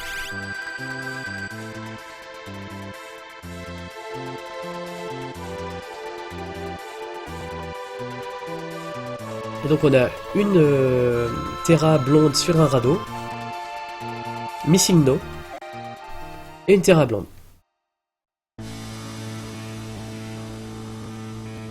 Alors si vous vous souvenez, dans la... Bon, je fais avancer Missing No, hein. Dans le combat contre Kefka Anarch, on avait utilisé un truc un peu craqué, où on changeait de menu en ouvrant... on changeait de groupe en ouvrant le menu, ce qui empêchait d'avoir les combats aléatoires. Enfin, de taper les gardes, pas les combats aléatoires, justement, les combats fixes contre les gardes. On va faire un truc un petit peu similaire ici. On commence par faire avancer le perso, 2 trucs à débloquer, le bouton à appuyer pour ouvrir la plateforme ici pour que l'autre groupe puisse avancer.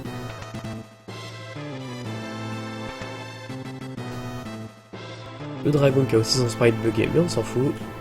On arrive directement à la salle. C'est bien parce qu'avec les Moogle Charms, on est sûr de ne pas se taper les fameux combats contre les outsiders qui peuvent tuer un groupe ultra facilement.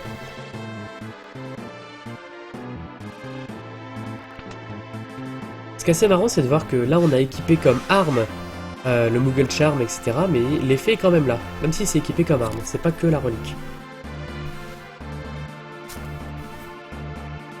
Ici, on est censé avoir un combat, mais vous voyez, hop, en changeant de perso, on revient ici, et hop, on a évité le combat contre Inferno, qui est normalement un boss qui est censé lui tomber du ciel. En changeant de groupe pile au bon moment, on a évité le combat. Donc ça fait déjà un boss skip en plus de tous les combats aléatoires, parce que c'était pas assez. On appuie sur le coffre pour ouvrir le passage. Ici l'autre dragon, mais on s'en fout. On arrive directement à la dernière partie. On prend le radeau, ouais, Terra sur un radeau. Aucun problème. Ça change des Magitech Armor, hein, vous me direz.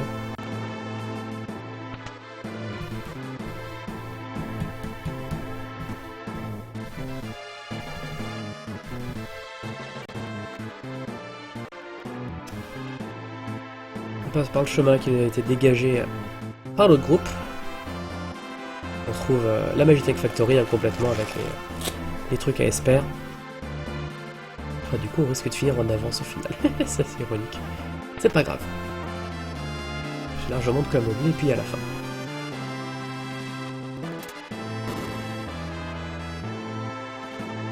On a décalé le personnage d'un mouvement tout à l'heure en changeant de groupe. On bouge. On enlève le poids. On remonte, on va se mettre sur l'interrupteur. À ne pas rater celui-là. On rebouge le truc de deux mouvements histoire de laisser le temps et d'appuyer sur le poids après. On bouge notre perso, on appuie sur on pousse le poids pour ouvrir la route à Missing No. Martial, il n'y a pas de combat aléatoire parce qu'on a réussi à équiper en combinant deux glitches les Moogle Charm à chaque perso. Les Moogle Charm évitent tous les combats aléatoires. Normalement, il n'y a que Mob qui peut les équiper. Alors là, un truc important, c'est qu'on a équipé un Esper sur Strago. Non, sur Realm. Sur Realm ou sur Strago? Je ne sais plus. Pour pouvoir ouvrir le menu de magie. Parce que tant qu'on n'a pas équipé l'Esper, ils ne peuvent pas les ouvrir. Et comme c'est pour faire le glitch avec les Google, on a besoin d'ouvrir. C'est sur Realm du coup, j'imagine. Hop là. On tape avec les Google. Voilà, il y a cette animation bizarre. Et ici, on utilise une potion. En fait, c'est une X-potion qu'on utilise. Et ça utilise Baba Bress. Baba Bress, c'est une attaque de scénario de Terra, normalement, qui vire un personnage du groupe. Et en l'occurrence, eh ben, on vire le boss et on passe directement outre. Là, en changeant de menu, on est commencé à monter sur le tapis roulant. Mais comme on a changé de groupe, le personnage est toujours sur le tapis roulant. Vous allez voir, ça a son importance. On arrive contre Demon, enfin Doom du coup, une des trois statues. Même technique. On ouvre le menu, on utilise une X-Potion. Il fait Northern Cross, mais on s'en fout. Ça fait Baba Bress. Et au revoir le boss.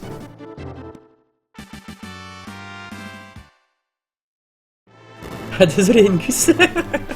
C'est original. Du coup voilà, le fait d'avoir une Google équipée nous permet d'ouvrir le menu de magie qui propose des objets à la place. Donc là voilà, on équipe sur Cayenne. Sur Cayenne, pardon. Pareil, un Esper pour qu'il ait le menu de magie qui s'ouvre. On va aller rencontrer Goddess. Bonjour Goddess. Goddess dont le sprite est censuré dans la version américaine, parce que normalement elle est un peu plus dénudée que ça. Et donc bah toujours le même principe, hein. On ouvre le menu de magie pendant qu'il fait les Google, on envoie une Explosion, Baba Bress, au revoir. Piou. Ah oui, les combats veulent plus rien dire hein, maintenant, c'est juste n'importe quoi.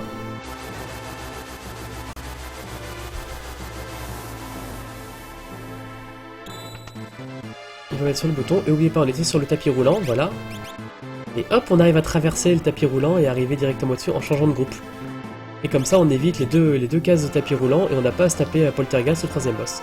Et nous voici directement à la séquence de fin, en n'ayant tué que deux des trois statues.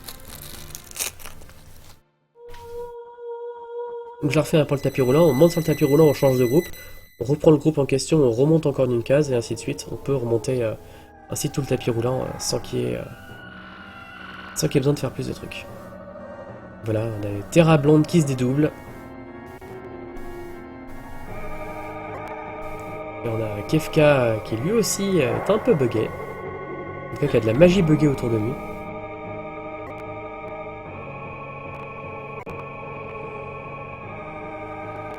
Et donc normalement Baba Bress c'est un boss qu'on rencontre dans le... C'est Fun Baba comme boss qu'il utilise. Qui est un boss qu'on rencontre scénaristique qu'on rencontre dans le scénario de Terra dans le World of Rune. Avec le village qui se fait agresser, etc. machin. Et quand on commence à se le taper à plusieurs, il fait Baba Bress sur les autres persos de son groupe. Pour nous virer du combat. Là en fait on peut très facilement la réutiliser. On n'a pas besoin de faire plus de manipulation que ça, c'est ça l'avantage, parce que c'est une X-Potion qu'il faut utiliser. Et une X-Potion on peut l'utiliser, il n'y a pas besoin de faire de manipulation pour que l'objet devienne utilisable. Contrairement au glitch qu'on a fait avant où il a fallu faire une manipulation supplémentaire, un sketch glitch en plus, pour que les Black Belts deviennent des objets utilisables. Ce qui nous a permis de faire l'engulf. Voilà, j'espère que je vous ai pas trop perdu, c'est un petit peu balèze. Voilà, ils ont tous leur histoire, machin, les raisons pour lesquelles ils se battent, etc. etc. Vous me fatiguez, voilà. Kefka qui est toujours très amusant. J'aime beaucoup Kefka comme méchant. Déjà parce que c'est censé être le comic relief, le second méchant un peu ridicule, qui se retrouve à la place de grands méchants justement. Et surtout, bah, comme je disais, parce qu'il gagne. Contrairement à quasiment tous les autres RPG, etc. machin, il gagne. Le monde est détruit.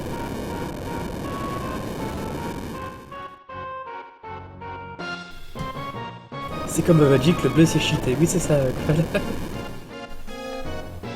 C'est dans le commentaire d'FF9 d'ailleurs qu'on le dit. On dit à CDV. Ah oui, t'es le genre de type à jouer bleu à Magic, toi. Nouveau type d'insulte.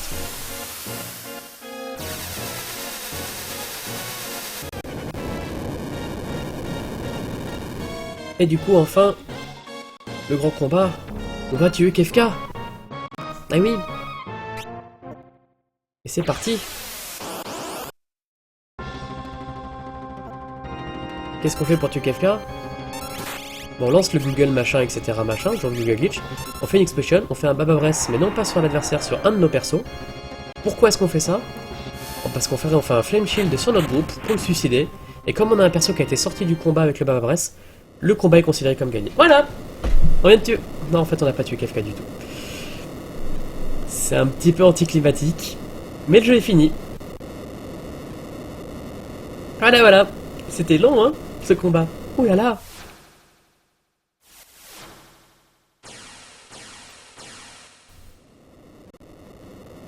J'entends les réactions outrées dans le chat, des gens qui vont dire mais c'est dégueulasse, mais c'est nul comme fin, c'est pourri. À la base, ils voulaient faire un reverse Joker Doom, mais en fait, ça prenait un peu plus de temps que cette technique-là. Donc ils ont refait le coup du Vaporwest, mais en environ un perso. Et voilà, l'alta c'est officiellement terminé.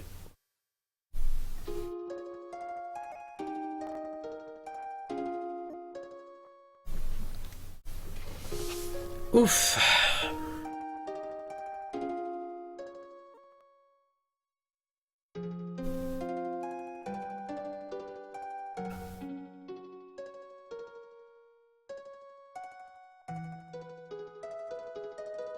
Et voilà, donc ça c'était la violence du Sketch Glitch. Encore une fois, 4 mois de recherche pour trouver la route adéquate et comment intégrer les bonnes magies à apprendre aux bons endroits dans une route speedrun. Cadmoni a appris le speedrun du jeu, il a même chopé le record du monde pour apprendre, pour savoir exactement comment gérer le jeu, comment connaître le speedrun et comment intégrer ça bien dans une route. Et après, plus de 400 heures de tasses pour qu'il aille, pour trouver les scénarios idéaux à chacun des moments du jeu, refaire des trucs sur lesquels il pouvait faire des améliorations. Enfin voilà. Voilà, c'est à peu près ça quoi. Il y a un perso qui a disparu, les 3 autres sont suicidés, il est mort de rire, voilà.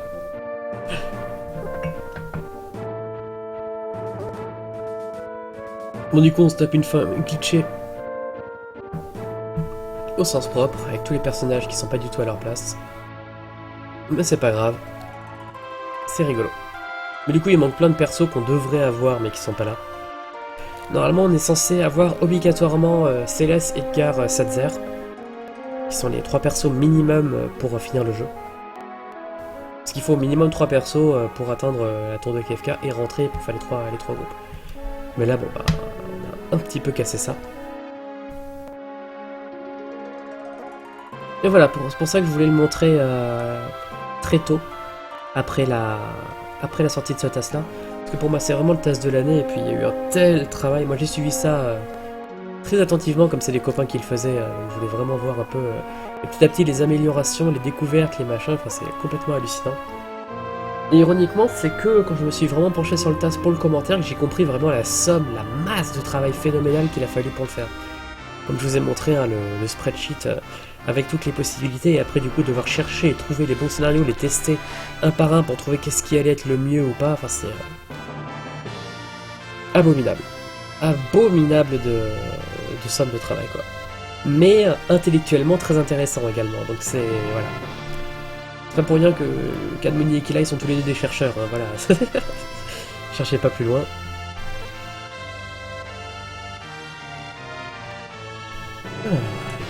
Non, c'est bon.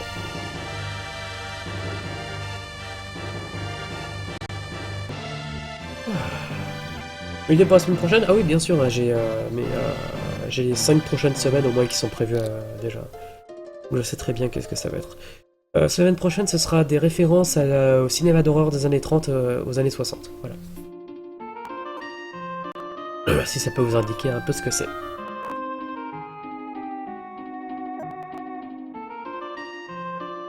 Du coup, Mog, bien sûr, on ne l'a pas récupéré. Hein. Ben, en fait, Torval, c'est même pas... c'est même pas au niveau du temps libre, c'est aussi au niveau de l'investissement intellectuel vis-à-vis d'un truc compliqué, je pense, à ce niveau-là. Genre, moi, j'aurais jamais osé m'investir dans un truc pareil. Outre le fait que ça demande beaucoup de temps, parce que bon, au final, ils l'ont trouvé, hein, j'ai envie de dire. On parle toujours du temps libre, etc. Quand on est vraiment investi à un truc, on trouve le temps libre. Là, je pense surtout vis-à-vis du travail fou de recherche qu'il y a dessus. Du coup, Umaro, c'est pareil, on ne l'a pas, bien sûr. Du coup, on a juste la séquence avec l'icône du perso.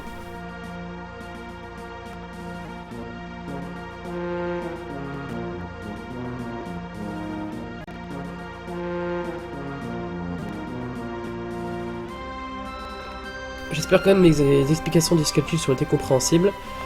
J'ai tenté de faire le plus exact possible, mais c'est pas facile. C'est vraiment pas facile en l'occurrence pour expliquer vraiment le Scapulus. Là, la première valeur, parce que la RAM, c'est deux valeurs en fait de la RAM qui sont lues pour le Scapulus. Et la première valeur, Cadmoni a mis 20 minutes à m'expliquer. Donc, et ça demande des connaissances en... Ça demande des connaissances en hexa et en binaire pour comprendre exactement enfin, comment telle injection de valeur en binaire va donner telle valeur en hexa plutôt. Donc c'est pour ça que je suis allé rapidement dessus en disant que c'était juste disponibilité du sort avec un historique dessus, parce que c'est ce que c'est, mais ça évite du coup de se prendre trop la tête non plus avec ça.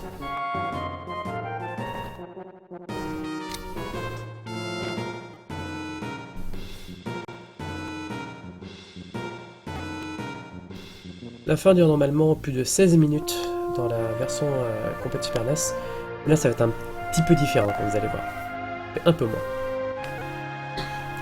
Ah, Go, toujours le personnage le plus mésestimé du groupe, à mon goût. C'est rigolo parce que du coup, tous les personnages qu'on a dans World of Balance sont considérés comme débloqués, comme on n'a pas eu la perte du groupe à la fin du World of Balance. Du coup, on a droit à toutes les cinématiques de persos qu'on n'a pas, dont Missing No, là, comme là. Ah, et Cadmoni qui se fait kick par le bot. La boucle est bouclée comme ça. La fin est modified, effectivement. Parce que j'en parlais pendant les tasks de Donkey Kong Country, et surtout Diddy Kong Racing. Tasks vidéo, ils peuvent être vraiment très chiants en matière de règles. Et là, en l'occurrence, sur la submission de FF6, il y a quand même des gens qui ont réussi à se plaindre en disant que effectivement la fin ne va pas complètement jusqu'au crédit et que du coup, enfin quand même, vraiment c'est pas vraiment, et puis il faut dire que c'est du glitch quoi, que c'est genre du glitch %. C'est du NI %. Je suis désolé, il n'y a pas de terme, c'est du NI %. On va le plus vite à la fin, quels que soient les moyens investis quoi. Et donc les gens font chier à vouloir se créer des catégories machin, cela et compagnie, alors que bon, voilà. Hein, on a le même problème avec FF4 quand on parle de NI %, parce que techniquement le NI % c'est avec le glitch des 64 étages, sauf que maintenant les gens précisent NI % 64 floor glitch, alors que c'est censé être du NI %. Mais bon, c'est du chipotage sur des catégories, il y a des pages entières de drama à ce sujet, enfin voilà.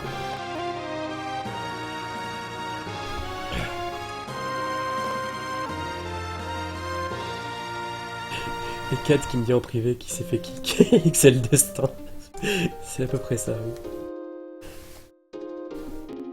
Ah, le thème de Terra qui commence par la seconde partie du thème pour une fois. Terra qui s'appelle Tina au Japon. Comme je disais, Sabine s'appelle Mash.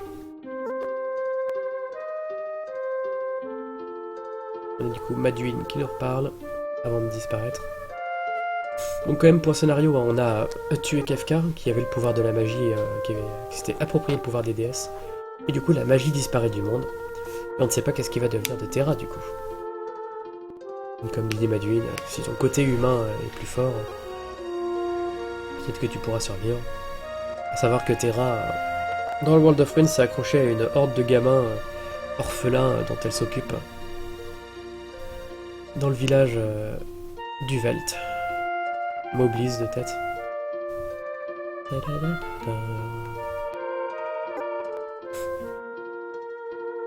Autre signe de lien, on voit que on a Realm puis Shadow juste derrière, avec justement le thème qui est quasiment la même main gauche sur le thème, mais qui va passer de majeur à mineur.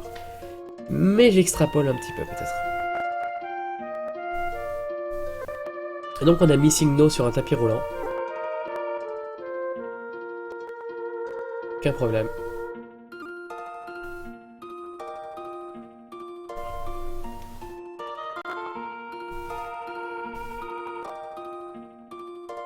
Hop là. Et hop, on passe en mineur, tome de Shadow.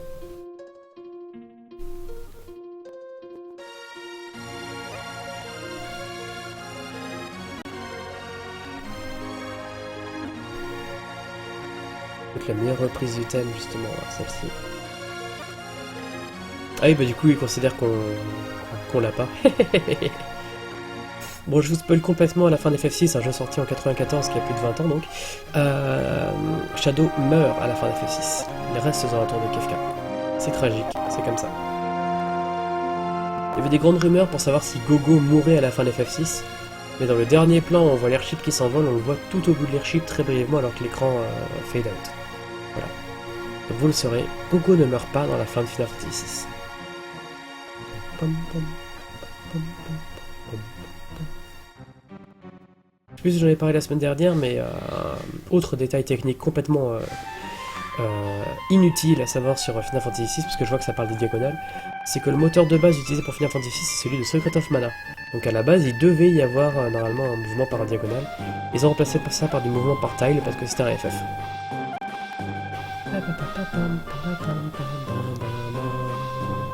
Voilà, et ne méprisez pas Strago, qui est sans doute le personnage le plus vieux qu'on peut jouer dans tous les Final Fantasy, si on compte pas Fusoya, qui a je sais plus combien d'années, 9000 ans, je sais plus quoi.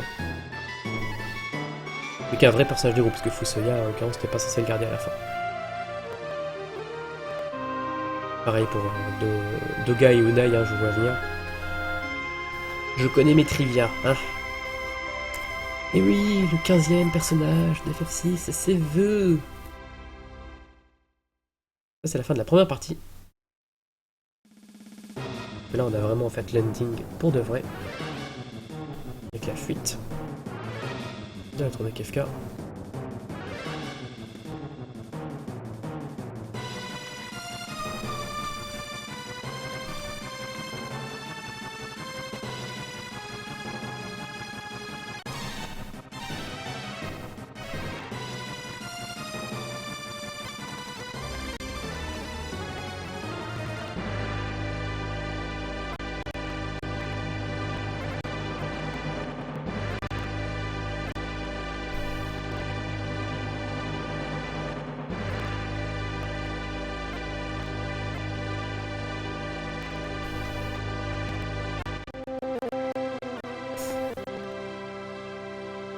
Ah oui, Red 13 est assez vieux, il me semble qu'il a 54 ans de mémoire, Red 13, alors que Strago en a, je crois, 62, mais je peux me tromper. Enfin, je sais qu'il a plus de 60 ans en tout cas.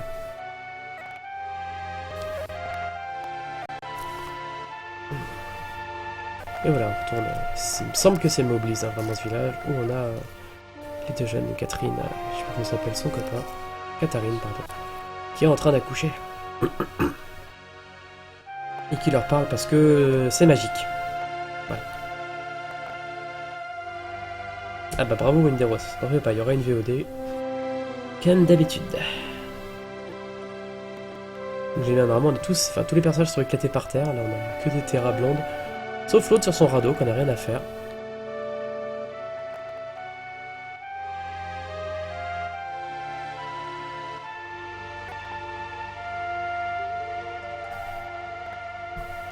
Mais où est Terra? Où est Thé?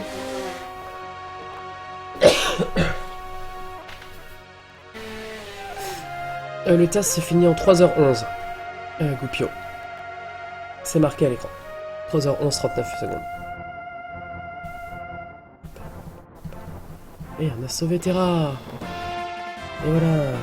Début des crédits. Et c'est le vrai début de la fin pour une fois. Donc bon, Sakaguchi, créateur de la série Final Fantasy. mais qui ne réalise plus à partir du 4, si j'ai bon souvenir. Avec Kitase et Ito qui sont les directeurs de quasiment tous les grands FF, entre guillemets, de la série, jusqu'au 10. Je sais plus si Ito il fait le 12 ou pas. Narita Yoshi qui ont... Tiens, Tetsuya Takahashi. Tetsuya Takahashi, qui s'occupe donc des sprites là sur ce jeu. C'est un mec qui va écrire après entre 96 et 97. Il y a Nomura, mais lui on s'en fout. Dans Tetsuya Takahashi, il va écrire un gros pavé qui va proposer à Sakaguchi en disant ouais, j'ai un projet de jeu que j'ai écrit, c'est un gros truc, un peu balèze, ça pourrait faire un jeu sympa. Et en fait, ce jeu c'est Xenogears. C'est l'auteur de Xenogears. Bon, Yutaka Amano, on ne le présente plus non plus, hein, bien sûr.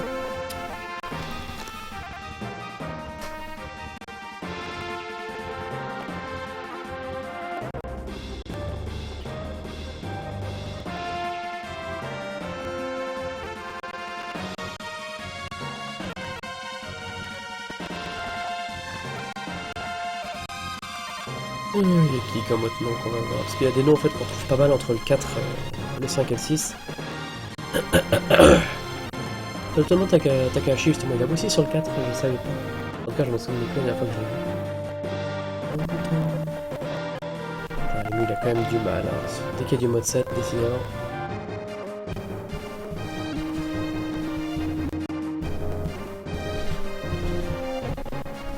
Oui, voilà. Nomura, j'en parle en long, à l'air, j'en travers dans le commentaire d'FF9 qui passera dans Speed Game. Mais je n'aime pas du tout Tetsuya Nomura.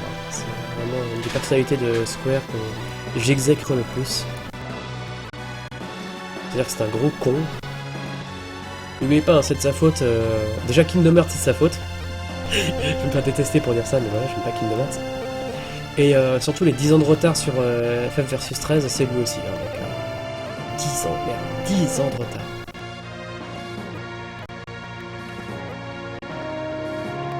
Donc je n'aime pas Tetsuya Nomura.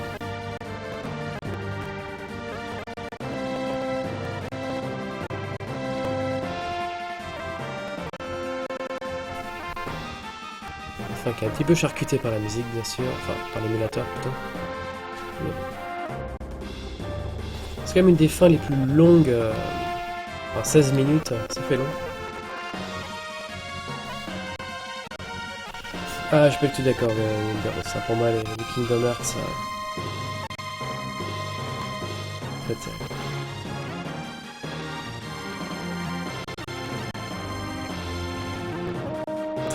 Ah, Ted Woolsey. Alors, trivia nul sur Ted Woolsey, mais je crois que je l'ai déjà dit la semaine dernière. C'est le traducteur de FF4, FF6 et Chrono Trigger. Et il est aussi crédité sur Super Meat Boy, puisque après Square, après être traducteur pour Square, il a bossé pour Microsoft et qui bossait notamment en relation avec les développeurs pour le XBLA. Donc il est crédité dans Super Meat Boy et dans Final Fantasy VI et Chrono Trigger. C'est un peu la classe. Ah, et bien sûr, ça a lancé le débat quel est le meilleur FF, quel est un bon FF, etc. Dans le chat, bien évidemment. Aimez les jeux que vous aimez, hein, on s'en fout. Hein.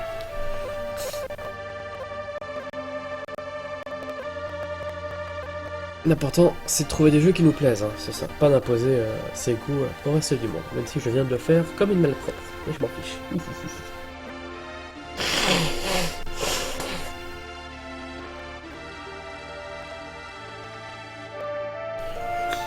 Et on va arriver. Thème Final Fantasy. Enfin, pas encore, mais bientôt. Bon, on va accélérer la fin parce que vous savez que je lance les pubs. On va charcuter le thème FF, mais c'est pas grave. Tout ça pour vous montrer que... il y a un truc rigolo.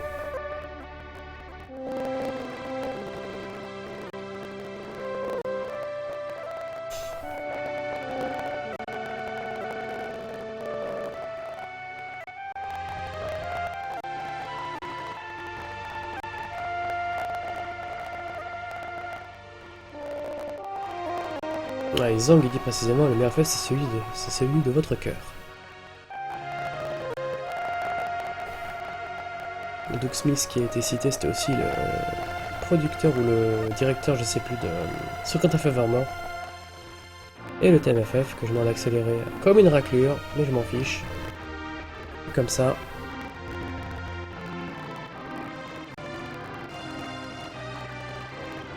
Et voilà, elle a accouché. Félicitations. Youhou.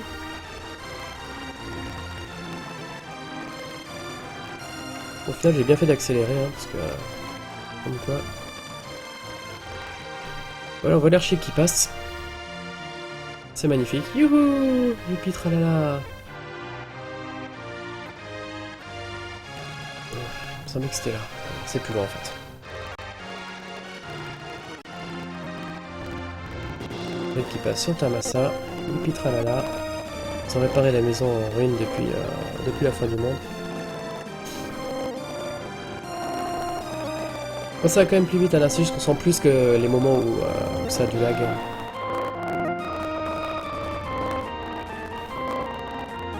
Je crois que c'est là. Donc voilà, on a ce village, on est passé dessus, c'est mignon. Et voilà, c'est la fin, c'est fini. La fin n'ira pas plus loin. C'est un des inconvénients en fait du dernier glitch qu'on fait, c'est que bah, ça provoque ça. Je sais pas si c'est les modifications de sprite qui font ça, mais en gros ça fait que le jeu ne va pas aller plus loin que cette séquence là. Et qu'on a plus du coup l'airship qui s'envole, machin, et puis The End à la fin avec les étoiles. Sur Terranigma, Marco Hoshi, le record du monde, à moins que ça ait changé, il était français encore il y a pas longtemps, c'est Krawek qui est le speedrun, en tout cas comme francophone. Sinon c'est Sakegeist comme speedrunner, que j'aime beaucoup aussi, qui est le speedrun Terranigma. Lufia 2, d'ailleurs, Sakegeist, il est aussi speedrun, il le speedrun également. Et El Magus aussi, il speedrun Lufia 2. C'est le Long Warp, d'accord, merci Cad pour la précision. Donc c'est le Long Warp qui fait que on arrive à cette fin bizarre.